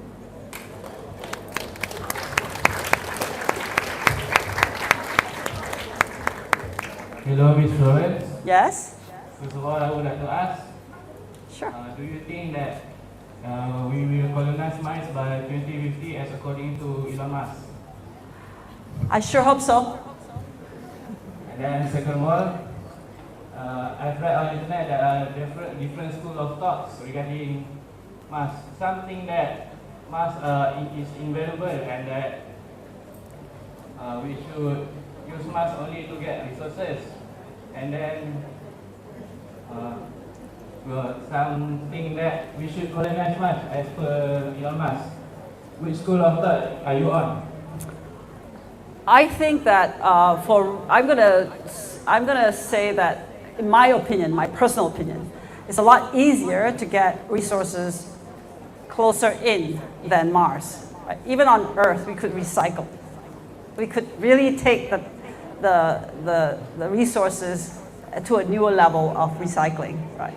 And if there is mining of extraterrestrial areas, Mars is a really far away. The energy it takes to launch to Mars, Mars comes around every 26 months, and there's a maneuver called the Hoffman Maneuver. Hoffman discovered it in 1926 or so. But the amount of thrust to get to Mars is very high, and it takes 9 months or so to get there. So you have to really mine something really valuable to get to Mars. I think there are other ways to do the resource collection. Now, in terms of colonizing Mars, Elon Musk has his opinions, and I think it's also, again, we have our little Earth, right? And we should, I belong to the school of let's work on Earth and make this precious resources, the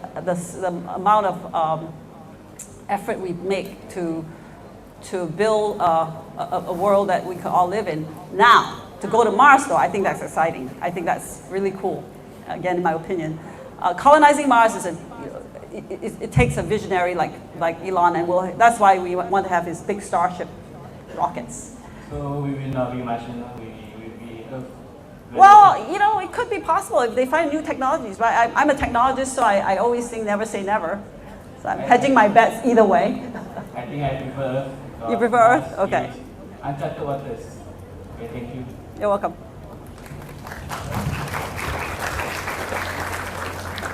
Hi, Florence. My name is Nor Alisha Edina. I'm from SK Convert, and I want to ask you some questions. If we have wounds that have not healed and we go into space, will it endanger our life? Say that again. If we have what? If we have wounds that have not healed and we go into space, will it endanger our life? Well, wounds. Okay. It depends on, if you're a little cut, it depends, right? I don't know what, so space is full of, higher radiation, right? So actually Haizan here is a doctor, right? So he can probably tell me about wounds, whether they heal or not. I would try to think that most astronauts and everybody else that launch to space, they make sure they're in pretty good health before they launch. So, someone first and see. Last question. How do you feel to be an employee in NASA? How do you build a what? How do you feel to be an employee in NASA? Oh, extremely, extremely proud. to be an employee at NASA. Okay, thank you.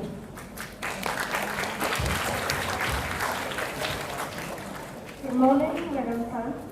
I'm Curiousity. I'm 12 years old and I come from SJKCTG. I would like to ask a question of Mars. If Mars got water and plants, can humans live in there? Okay, I'm missing some words there. Okay. Can you say that again, please? If Mars got water and plants, can humans live in there? If Mars has water and plants. Okay, so there's a lot of leaps there. The question is, if Mars has water, yeah, humans need food, right? If you find some way to grow plants on Mars and you have water, you could, but there's a lot of missing steps that I still think we are trying to get to. One So, from Unimap, one from GPA. yeah, so think about the space station, right? my We God, haven't long even lines, gone long so far, questions. just low Earth orbit, and you still need people bringing food up. Banyak So you have to have lots of selalunya plants, susah nak dapat question. lots of water, and you have to be This is to have self-sustaining in bagi some ways, unless you have a big supply of food, right? You can always, but if you're just saying surviving on Mars with just the plants, you have to have a huge quantity, I would say. What does a human need? Food. Shelter, right? The shelter has to also be radiation shelter. So understanding how much radiation on Mars is also important. Okay, thank you. Good morning. My name is Darren. May I ask you a couple of questions? My first one is something general in engineering, but not space per se. You mentioned about backtracking in terms of engineering. How do you design or document your process in detail? Just like mentioned in general, right? No lah. We have a documenting system that actually is very complex. It's a good question that you ask. Before we start working on the hardware, we write down exactly what we're going to do with the hardware. We take careful step-by-step procedure, we write it down. And then when we're doing the work, we document what happened. We take pictures. When we're done with that process, we submit it into our computer system and it's searchable. So it's and somebody has to set up this computer system. Very, very, it takes some work, yes. In terms of design, right, when you engineer something, right, you usually start the core and branch out, right?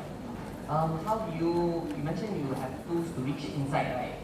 What if certain objects parts are blocking in the area, or where does that come in the documentation? We document everything, including the measurements of every single unit that we put into the system. We document the materials, we document the outgassing, the outgassing material, what kind of outgassing, what else? We measure how hot things can get. All those types of things are documented. Similarly, like the procedure, we write down, we have a materials list, we have a parts list, we have even the measurements of all the pieces. Everything is documented to the nth degree.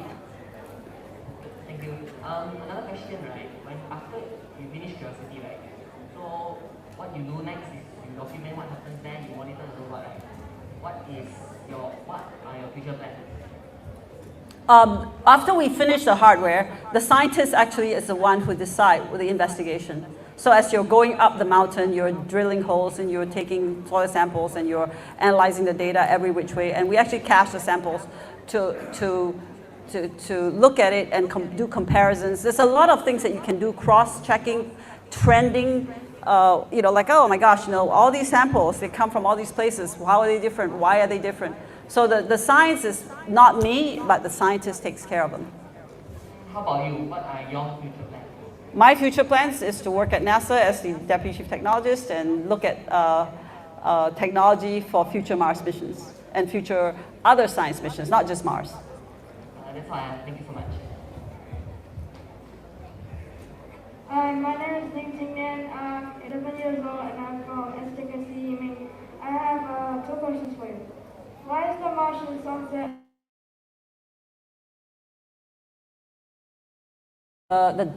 The dust scatters the light in such a way that what you see is the blue. And question number 2. How much percentage of radiation does Mars have? I wouldn't say percentage, but so if you I can tell you, this is something I read, that you would get like 1 sievert of radiation for 500 days on Mars and the cruise time back and forth. So that's a lot of radiation. I don't know, Haizan, you can tell me how much 1 sievert would do to the human body, right? But it's actually exposure. You get some exposure. That's a risk profile you have to deal with figuring out how much damage it does to your cells.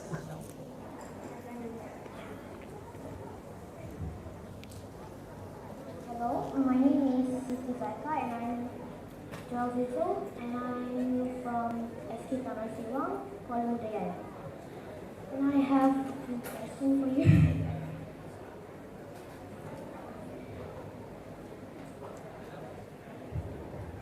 Was the first landing on the moon is real? What's this? Was the first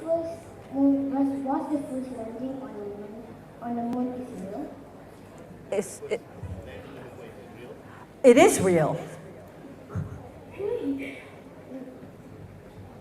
Well, my mom says it's not real. Well, it's real. Can you give some advice to someone who wants to be like you? Because I want to be like you. Okay. Oh my gosh. Thank you. That's a really good, I really appreciate it. Thank you. I had a lot of help, right? I had help from Malaysia, help from my family. It takes a village. I had a lot of support from my colleagues. So I think one of the things that's important is be open to changes, to seize the opportunity, be prepared for anything that comes towards you. If I didn't think that okay, so a lot of times sometimes people take the class, let me get the A. As long as I get the A, I don't care. But the point about studying is not getting the A. The point is really understanding. So if you are taking, say, mathematics, and you have some kind of, I really don't understand this part. You go, it'll resolve itself, right? When you have that fuzziness, it doesn't resolve itself with math. You cannot just say, I'll just recover later. Because if you don't understand that concept, it's not going to you have a magic thing that just, sometimes it happens, but most likely you want to ask questions. So that's one thing I would do, right? And don't be shy, because chances are, if you're asking the question, somebody else in your class wants that question too, because you're a smart person. So you're helping others by voicing the question, like, hey, tell me something. A lot of times, especially with girls, they don't want to raise their hand. They just go, just put it down. And this is something that I think you should be curious and ask questions. And be aware that it's not you are helping others too. So be prepared. And if you open your mouth and say, hey, can you help me to accomplish my goals? If you're willing to put on the effort and demonstrate your commitment, somebody will help you.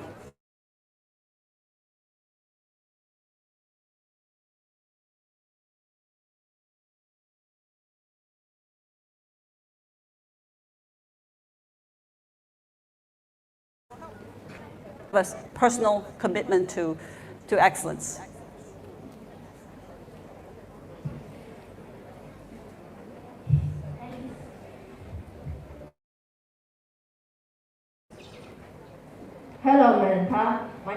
Kang Yuliang. I'm 12 years old. I'm from SJKC Kichi. I have got one question for you. Is it worth it to be a member of NASA? Is it what again?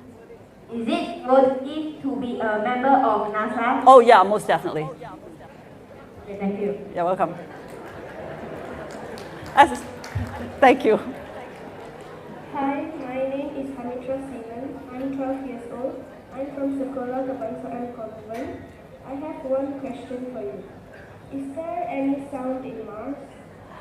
You know, good question too, because we actually, when we tested the Happy Birthday Curiosity movie, you can hear it, and also I think there's a microphone now on the Chinese rover as well as the American Perseverance rover, and you can hear there's recording. Yes, because you know sound is a vibration of air particles, or in this case Mars air particle, and you can hear. Yeah.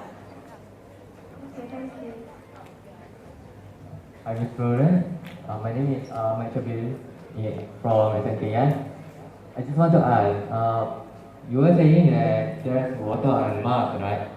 I just want to know what does it look like? What is the substance of it? Is it safe to drink or take a bath of it?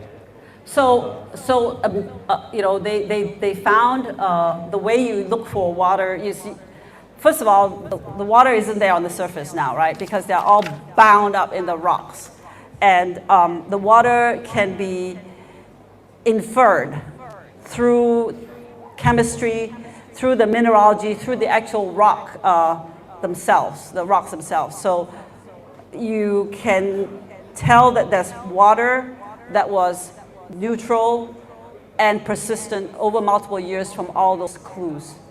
It was hardened, the water. The water, what's that? Hardened. The water hardened or not? Something like that. I'm sorry. Go on, say it, it's okay. The water like a liquid or a hardened? Okay. The rocket is bound in hydrated minerals. It's not like liquid water. But there may be places that have water that, you know, say subsurface. Okay, that's all for me. Thank you. Yeah. Hi, my name is Nur Fatima, and I'm from SMK Ahmadiyah, and I'm a student. So I want to ask a question. Do Mars have a possibility for a human to live over there? If the habitat is right, yeah. If you could get the support system, if you can get food, water, shelter. And then who motivates you a lot, and who do you admire a lot? Who do I, something a lot, so, sorry. Who motivates you? Motivates me, who motivates me? Who do I admire a lot?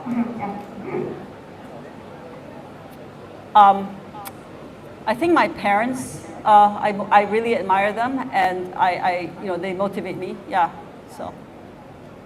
Then the last question is, any tips for a student who wants to continue studying in the same path as you? What's that again? Any tips?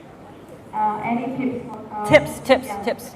I think I've been giving a lot of tips. but you know, I don't know if there's you know, sometimes you have to listen to, you know, your gut. You have to ask the questions. You be very prepared when you get your lucky break. Go for it, right? And sometimes you also have to push yourself to get that lucky break. You have to say, I want this. So let me tell you another story. I have a student, we had a student from India. She emailed the PI and she said, I have these skills. I can do all these things. Please take me as your postgraduate student. And she was persistent. She got the job. But she really had those skills that we needed. So you have to figure out what people want, go talk to them, and sometimes it's persistence. But you know, that girl is now getting her PhD from Oxford. She came to work for us for 3 months with us. And it's very difficult to get the visa and all this stuff. And she got it. So I'm not saying it's not, look, you guys, the world is your oyster.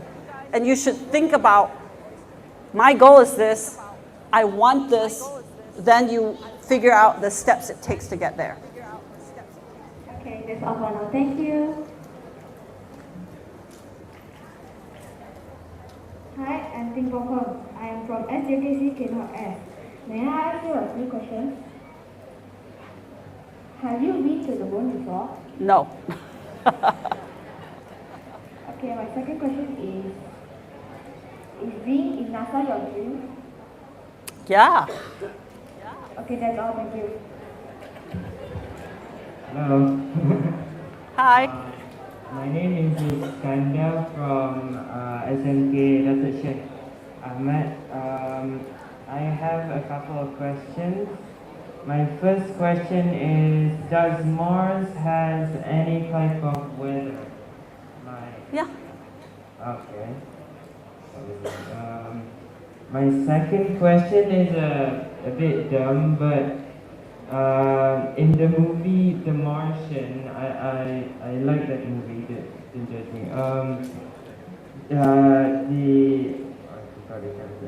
He planted potatoes on Mars. Do you think the soil on Mars can be used to plant plants? I think so, but I don't know what the nutrients, he added, that he added his own, so you need organics, you need the right minerals to grow plants, as you know, and actually there was an experiment where they planted, I believe, some plants with lunar analogs, moon analog, and the plants did grow, but not so well. So I bet, because the plant evolved to grow on Earth, I don't know, I speculate that it could grow, but maybe there's different, it'd be a great experiment, won't it be? Okay, for my last question, have you met Mark Rover in person? No, I have not. Okay, that's all for me. Thank you. Hello, I am Kevin Law from SJKC Kantong. I am 10 years old. My question is, why is the Martian atmosphere so thin? We actually, that's a really good question. So Sam actually found out that the Martian atmosphere is very enriched in so there's something called isotopes in different gases, and some of these isotopes have, are heavier than you can have, like, say hydrogen. You can have, a deuterium, which has got, these 2 neutrons, and so Mars had been losing its atmosphere from sputtering from the solar wind, eroding its atmosphere for a while now. So over billions of years, I think it's lost a lot of its atmosphere. You can see it in the data. Okay, thank you very much. Hi, I'm from SJKC Kantong. My name is Danny Tan. I have a question that is, how does the SAM panel work? How does the SAM panel work? It keeps the SAM hardware protected. It is gold-plated for a reason. It's good for electrical and thermal conduction. And it's also light because it's very expensive to fly all the way to Mars because you need the extra what we call delta V, the velocity, to thrust it to Mars. So we make it light so you can see those, the panel has ridges, but it's very thin. So it's light, thin, and strong. Another question. Do aliens ever exist on Mars? I do not know that answer. Okay, thank you. Hello, Madam Florence. My name is Adam from SNK Ibrahim in Siangtani, and I was wondering why was solar panel not used in the rover? Because considering that same power runs on nuclear energy, right? You said. So why were solar panels not used, considering that SEM can have renewable energy throughout their mission? So the amount of power that we need to operate, the energy we need, is beyond that of a solar panel. You have to have big panels. A SEM experiment, it's like 1,500. Some of I think instantaneous power is very high, and the energy is also very, very high, in thousands of watt hours, 1,000 watt hours, for example. It's very high. So you can't, the solar panels can't cut it. It doesn't generate enough energy for it to run. I mean, if you like, the energy can be stored, in a battery that's large enough, but that's just not, there's not enough to make this happen. The instantaneous power is just not enough. All right, thank you. Hello, Madam Florence. My name is Ali Farhan. I'm 17 years old and I'm from SMC Bangladesh. I have a question. How much relocation was put into this project? How much, excuse me, sorry, Relocation cost. How much does it cost? I think when we were done with it, it was like 2.4 billion US dollars.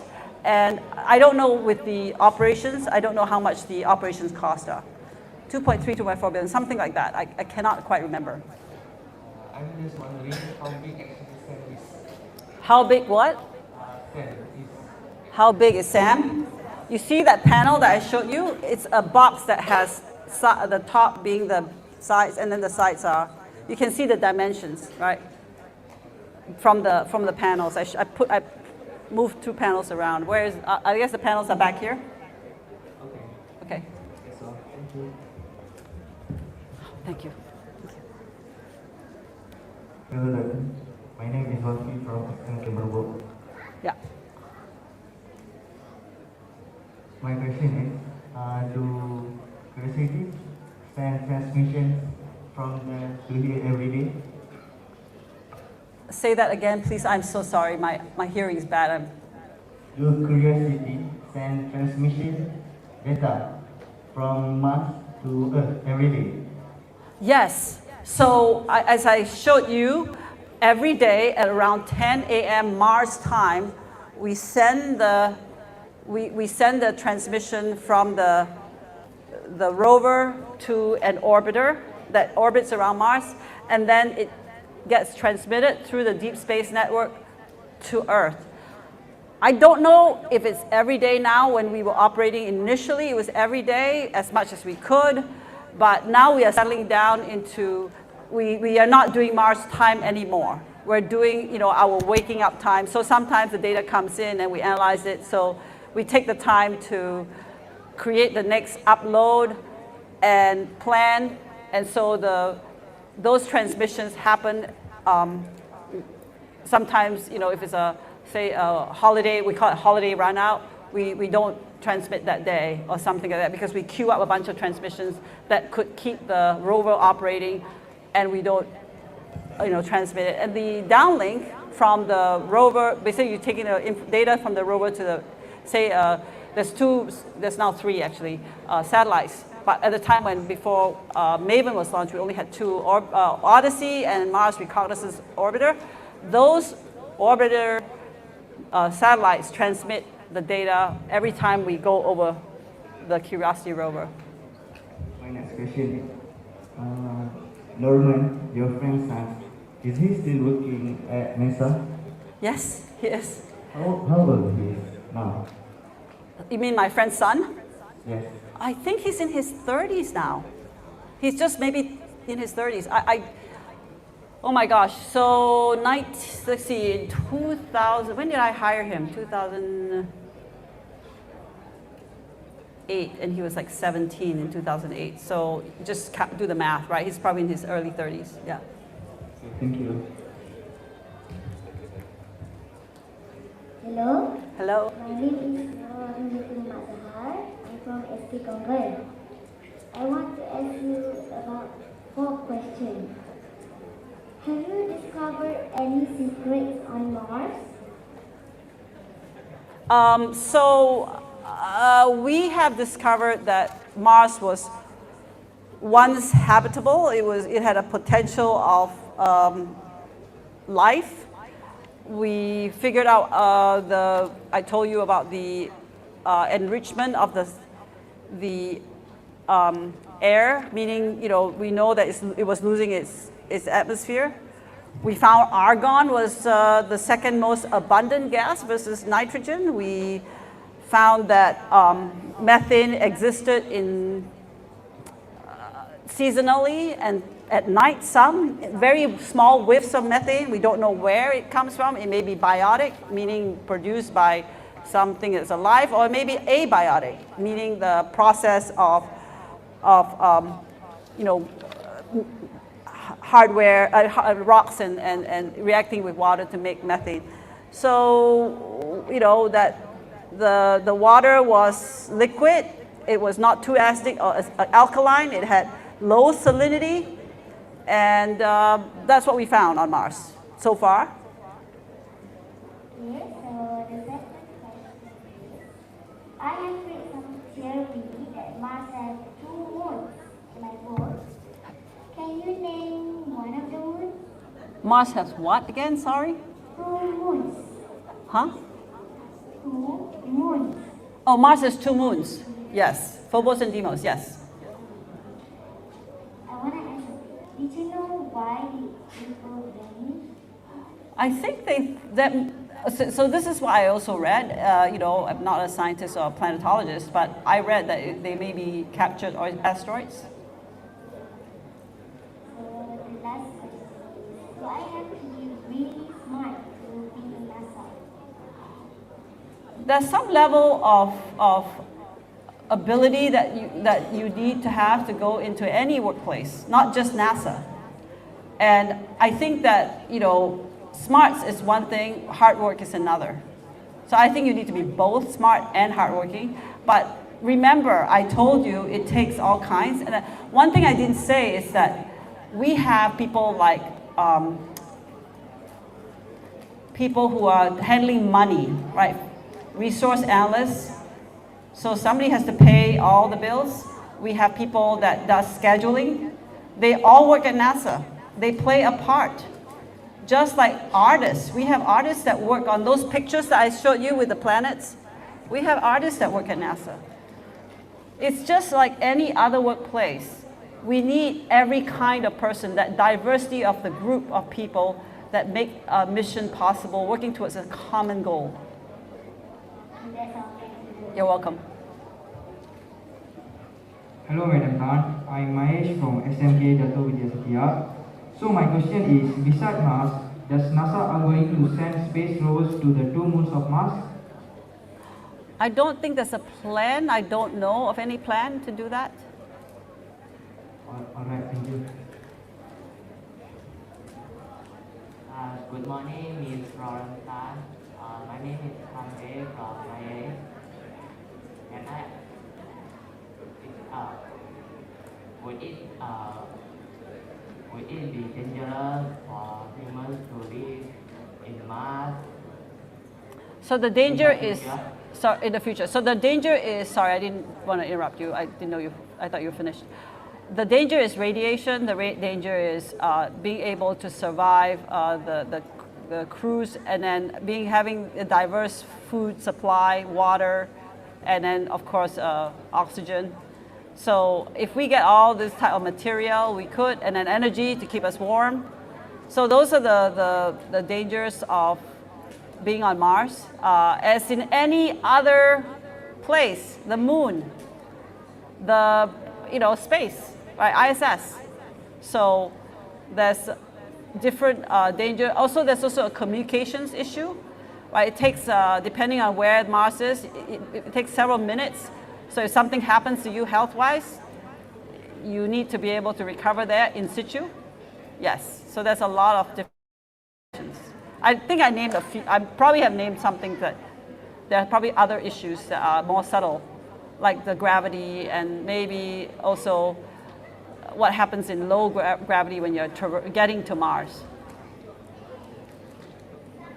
And what are the things that we need to solve to live in Mars? I just gave you a lot of the different supplies, etc. But also the effects of space travel on the body is known to us because we have ISS, the International Space Station. But even so, that is just low Earth orbit and is relatively protected from radiation issues.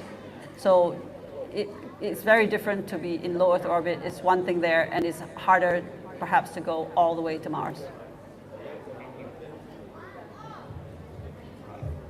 Hi, Lawrence. It's nice to see you this morning. Okay, I have two questions to ask you. Can I ask you? Yes, of course. Okay. The first question, if human colonization is possible, then what would you need to survive there for years? You need to be self-sufficient, I think, to be on Mars, yeah. Source of energy, water, right? Ability to crack, say, CO2 to get oxygen. So energy, again, needed to do that. Shelter, ability to produce food, ability to communicate, ability to give, to really work there, you know, you need to be able to have a way to do in situ resource utilization of the hardware, I mean the materials you need. Okay, thank you. The last question, in those groundbreaking years, what was your lowest point in life and how did you take it?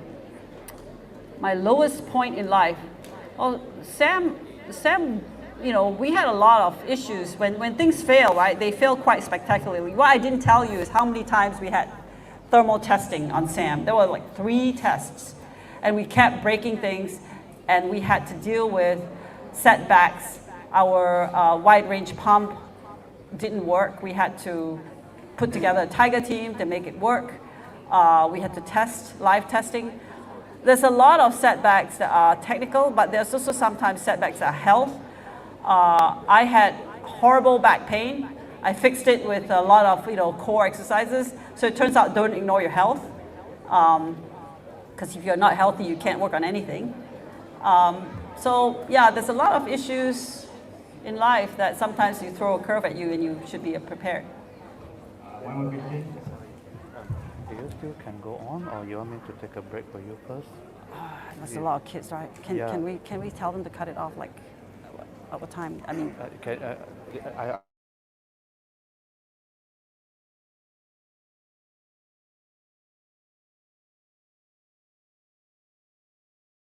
One more question.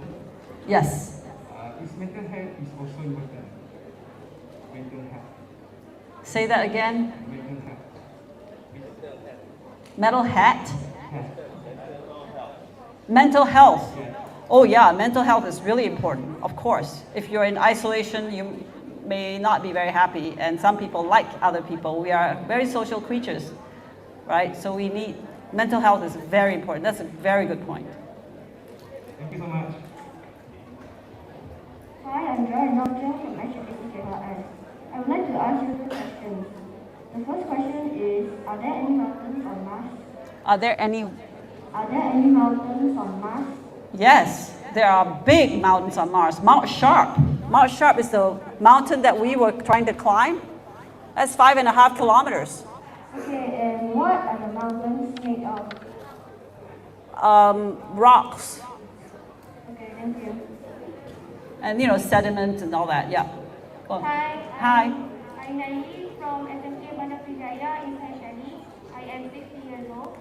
And I have some questions from Hoffman for school, which is, if you have opportunity to go to the Mars, will you take it? No. I like the Earth very, very much. That's all. Thank you. Hello, Madam Tan. My name is Siti Ibn binti Muhammad Azam, and I'm 16 years old student from Sultan Muhammad Juara Science Secondary School. I have a question for you. So it took a long time for you to develop this project. What makes you constantly being passionate, giving your full dedication and effort to this project? Are you ever feel giving up?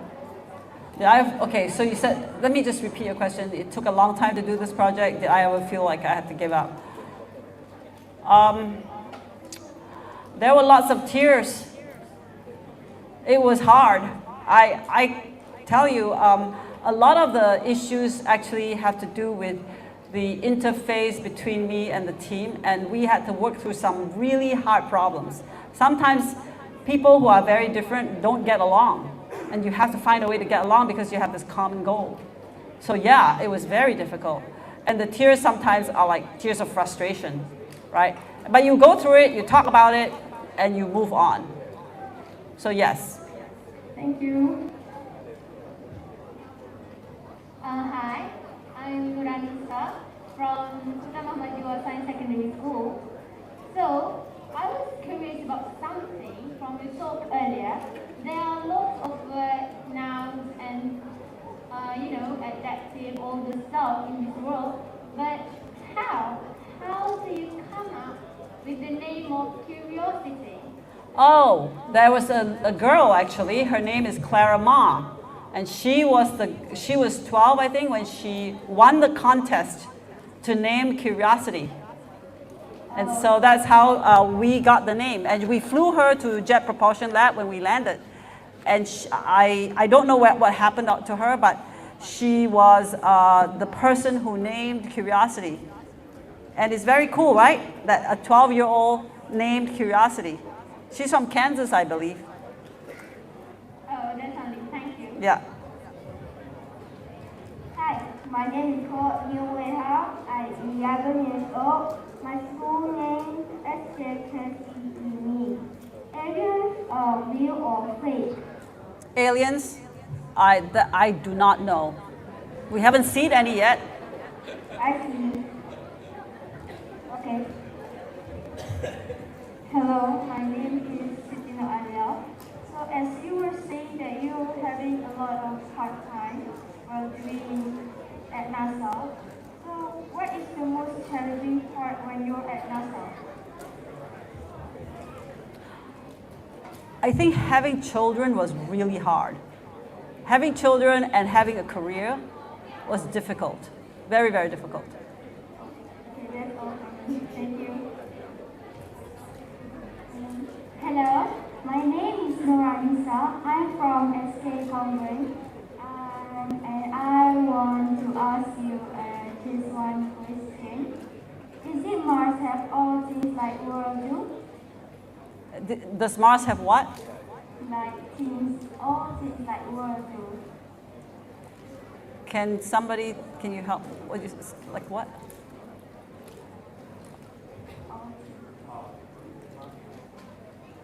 Is it Mars have all things like world do? World do? Yeah, means it's like Mars have everything that Earth has. Does Mars have, so I did talk about the differences between Mars and Earth, right? It's a lot smaller, right? It's got less air, pressure. It has 1/3 the gravity.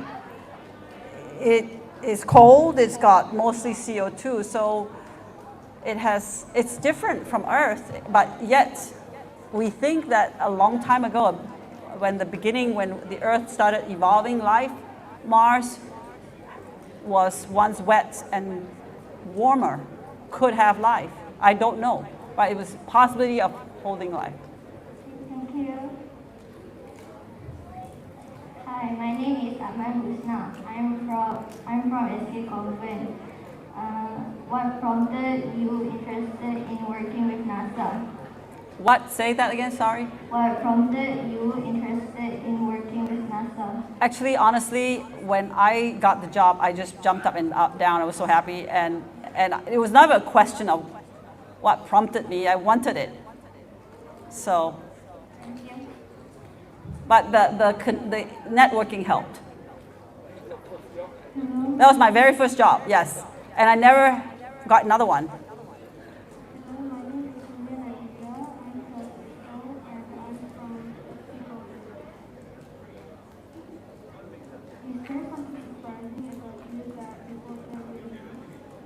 You're very soft. I'm so sorry. Can you speak up, please? Is there something surprising about me that people don't know about?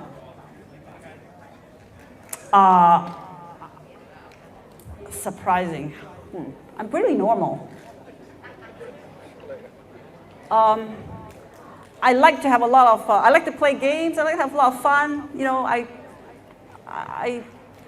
just generally like people. Well, I do a lot of volunteering. Let's see. Oh, I like to cook. Does that help? I wish to have all the great Malaysian curry recipes because that's not so hard to make. But I actually have a lot of like lima purut at home, pandan. I bring it into the house because it's winter, everything will die. And curry leaf. And so I grow sarai and then I harvest it and I freeze it. So I'm very Malaysian in my stomach and in my heart. Hello, my name is Nur Atila. I'm 11 years old. I'm from SK Convent. So we have to talk. My question is, what's your plan for the future and why?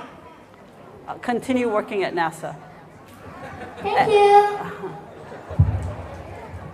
Hello, my name is Nordania.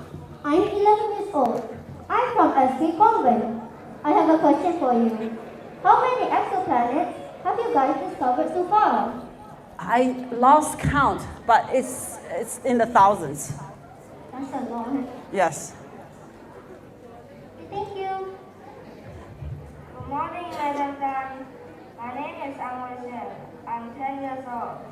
I'm from SJKC Johor.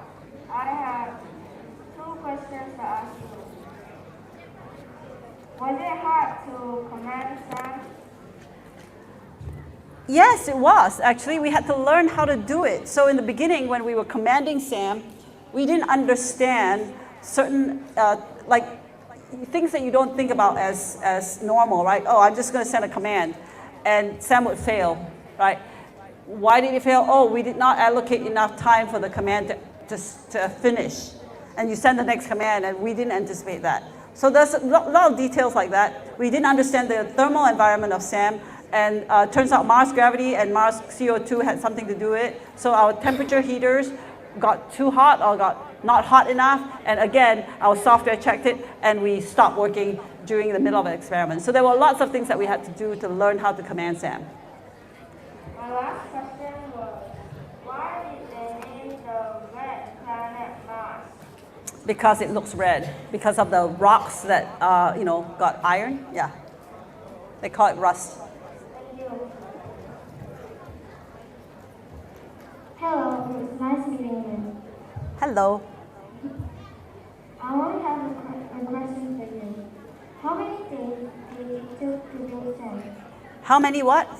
How many days did it take to build Sam? How many days?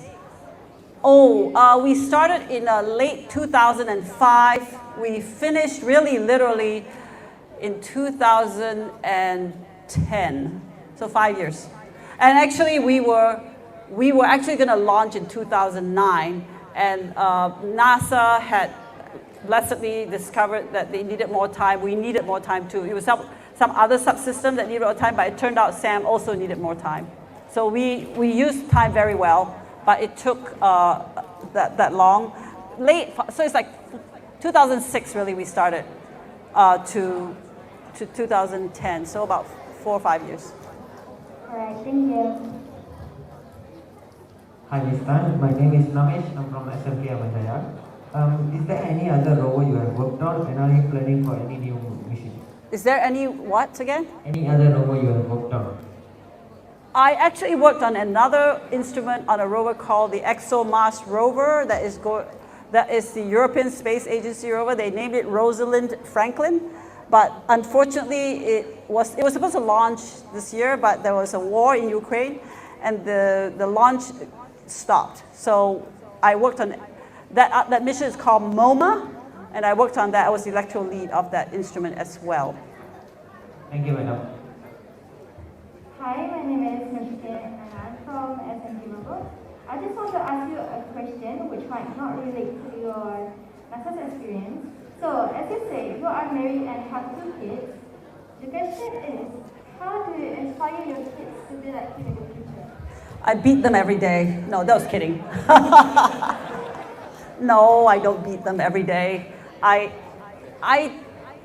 give them experiences, and sometimes I'm a little bit hard-headed and tell them, you're going to do this. And they say, no, Mom, I'm not. So I say, okay. But I try and give them life experiences that's interesting and that will help build their skills.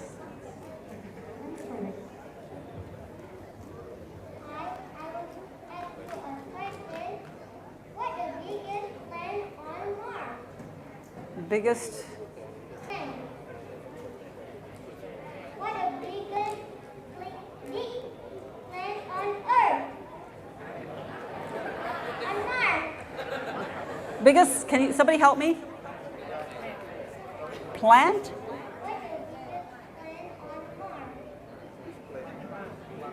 Plant like a plant? Mars has no plants.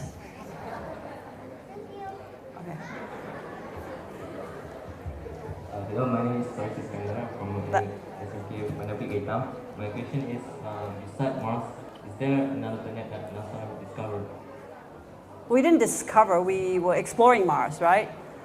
We have explored quite a few planets. I worked on the Cassini mission. The Cassini mission was a planet has an orbiter that went around the orbit. So I just started working at NASA, and then I got this job to design hardware to go to Saturn. And I was told, go design this thing, and I was pretty scared. And so this hardware went to Saturn and went to Titan, which is the moon of Saturn. And it went into the moon of Titan by doing a probe. So I worked on that. NASA also has done Jupiter, Venus, Mercury. So the things that they haven't done, that maybe the question should be, what have we not explored in, what planets? The outer planets, Uranus and Neptune. Thank you.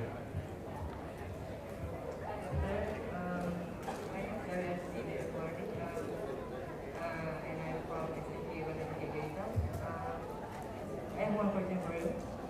Is there a thing you regret when you joined NASA? Is there a thing I regret when I joined NASA? Yes. I like my job. I like being at NASA. So maybe the opportunity cost of not doing something else, but I don't regret it. It's just an opportunity cost of not being able to do. You have but one life, right? You have one life, and how you live it, what impact you want to give to society, that's the thing that I really want to give to society that way. So the impact is, you want to have big impact, you want to change the trajectory of certain things. That's what I think is important. So I think NASA is a way to get there because we want to protect and improve life on Earth and in space. So I don't think that I regret joining NASA. I'm at the forum. I'm Ken from SMJK and I have a question. So you say that in order to design the rover, we have to come up with new inventions and ideas, right? So what provokes you in doing so? Like, are there any specific tips to come up with some new ideas or inventions to solve the problems? So with NASA, every 10 years, we convene very, very smart people, scientists who come up with questions for the next 10 years. This process is called the decadal study. And during this decadal study, we make plans for the next decade to address these fundamental questions of science. And when you have done that, we put out requests from the proposers, the scientists, to come up with plans for certain types of missions. And these missions then will trigger the requirements for technology. And this technology will be developed to get us the new capabilities to do these investigations. So it's very detailed, and the tips of new details like that has got to do with the need. For example, in SAM, we had pumps that went to 100,000 RPM. You know where that came from? Dental drills. Dental drills go up to 400,000 revolutions per minute. And we decided, well, can we use these dental drills as a basis for making a pump that can go so fast that would be able to pump out helium. Now, helium is such a light gas that you cannot pump, but you basically have these fins that bat out the helium molecules, and eventually it becomes fewer and fewer molecules, and that's how you pump out helium, quote, right? Because you can't suck it out. So those types of inventions come from the need. Does that help? Did I answer your question? Yes. And is there any other tips how do you come up with these leads? Again, we want it to be strong, we want it to be light, and we want it to do the function. So engineers really work on specifications that are very, very dependent on the requirements. So that's how you come up with, quote, what if we did this? How do we make it strong? Okay, we'll make grids, we'll hollow it, Like for example, you have packaging, these are honeycomb packaging. They're very strong, but they're very light because you have these cross braces. And you can put a lot of weight on honeycomb structures because you're sandwiching, these I-beams essentially in between two plates that are light. So it's need drives requirement and drives invention. Oh, okay, thank you. Hi, Madam Florence. My name is Vishnu and I'm from SMJK Singing. So, may I please ask you a question? Since my dream is to be an aerospace engineer in the future in NASA, can you please brief me on how to achieve my goal?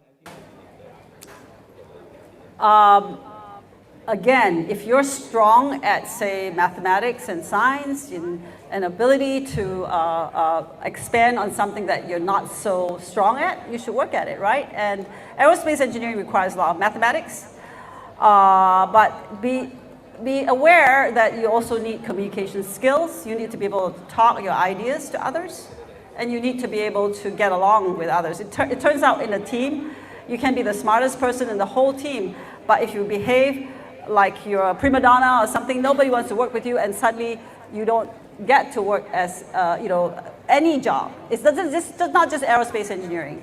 So I think that learning to work together is actually one of the key skills that one has to learn. Okay, thank you, Madam Florence.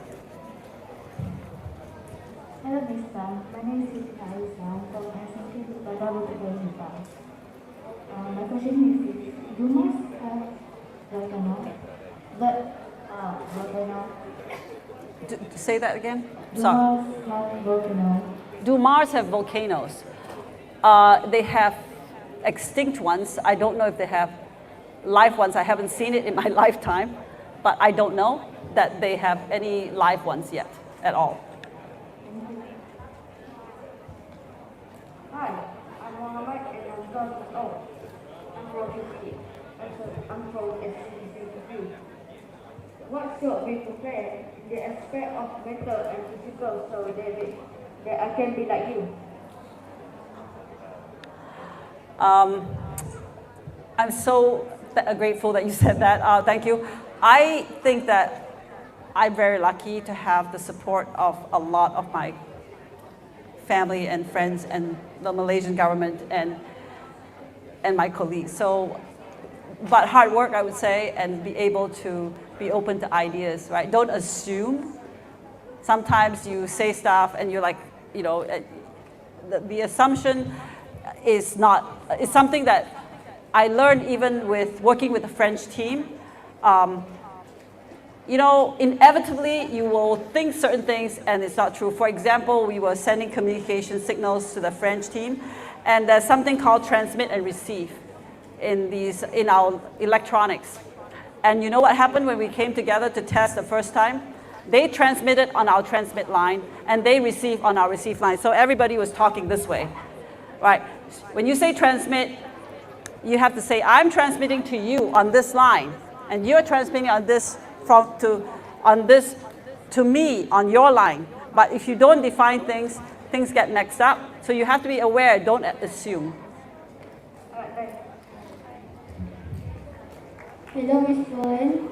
I'm Samersha, and I'm from Rover. I have one question. Do you have any tips that we can be one of the employees on NASA? Study hard. Work at what you really do the research. Don't just say I want to work there, right? What is it about it, right? The NASA is such a big place, like Jabatan Pendidikan Negeri here. There are people who are teachers, there are people who are accountants. So there's different places that you can find a niche in. So understanding that is very important. Thank you.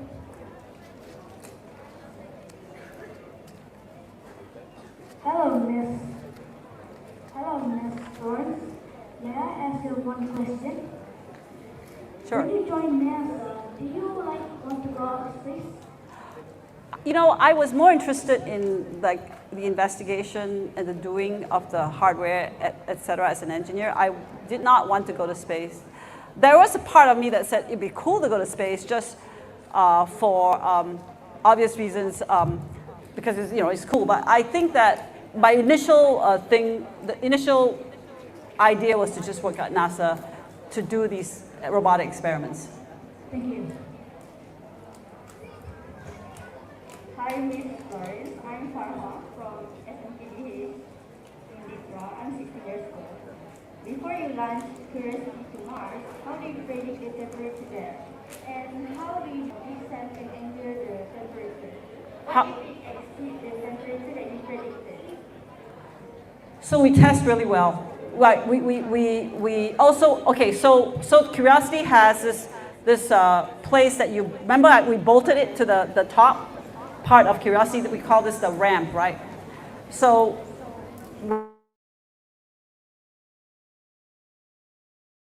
be minus 50 Celsius. That's the coldest it can get. So Mars is very cold, and we use that as a baseline to put heaters in place if we need heaters, and if things get too cold, we have heaters to keep us warm. If things won't get too hot because, well, I guess our temperatures for our ovens can get hot and stuff, but we actually have temperature sensors to turn off the heaters if it's too hot. And the software predicts that, but we also size the heaters correctly, and we size the voltages to the heaters correctly so that we don't have such a problem. So everything is characterized. Thank you. That was our last question for our Q&A session. Thank you very much to all of you who have asked questions. And judging by the number of students who stood up to ask questions, I believe we have so many future scientists in this hall. Good job, girls and boys.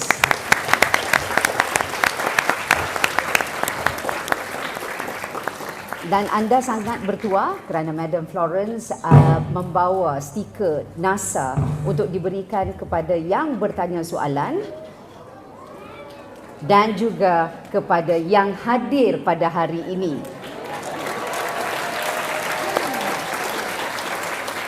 Semua akan dapat stiker dari NASA. Untuk guru-guru, jangan menangis di sana. Guru-guru akan mendapat poster NASA yang akan diberikan ketika anda keluar nanti bersama dengan sijil untuk hari ini.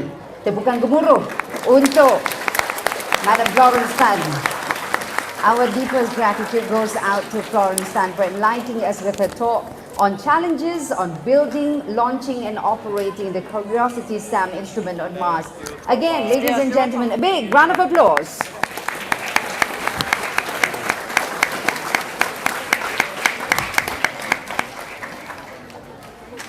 Sebagai penghargaan, Majlis mempersilakan Yang Berusaha Profesor Senior Dr. Rizal Afandi Cik Ismail, Timbalan Naib Chancellor Pendidikan dan Inovasi Universiti Malaysia Perlis untuk menyampaikan cenderamata daripada UNIMAP kepada Florence Tan.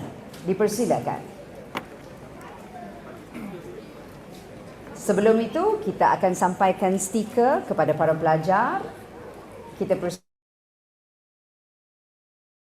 bertugas untuk menyampaikan stiker kepada para pelajar yang berada di sini.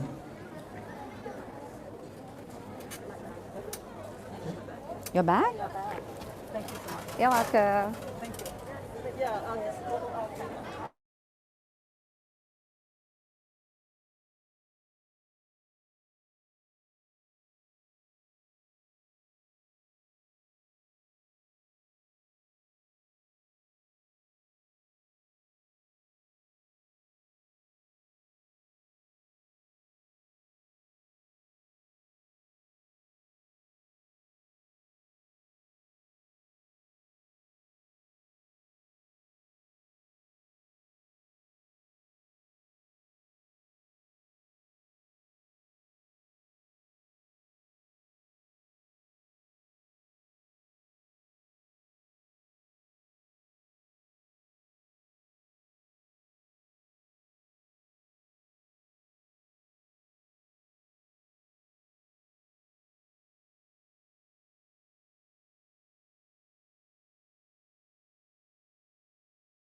Okey?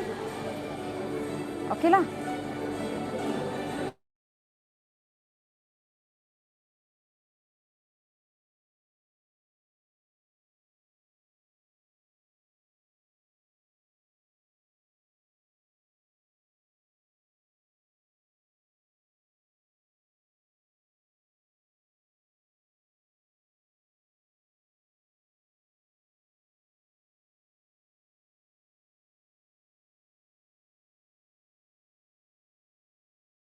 Pelajar sekalian, anda bakal menerima stiker kecil satu dan satu lagi adalah stiker besar. Okay, for you to take home. Nanti boleh pelekat di tempat study dan boleh menjadi inspirasi untuk anda menjadi sehebat Florence Tan. Kita teruskan dengan majlis penyampaian cenderamata. Untuk itu, majlis mempersilakan Yang Berusaha Profesor Senior Dr. Rizal Afandi Cik Ismail, Timbalan Naib Chancellor Pendidikan dan Inovasi Universiti Malaysia Perlis untuk menyampaikan cenderamata daripada UNIMAP kepada Madam Florence Tan. Dengan segala hormatnya dipersilakan.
Dan seterusnya majlis mempersilakan Yang Berusaha Tuan Haji Turin Ahmad, Ketua Penolong Pengarah Kanan Sektor Pentaksiran dan Peperiksaan Jabatan Pendidikan Negeri Kedah untuk menyampaikan cenderamata daripada JPN Kedah kepada Madam Florence Tan.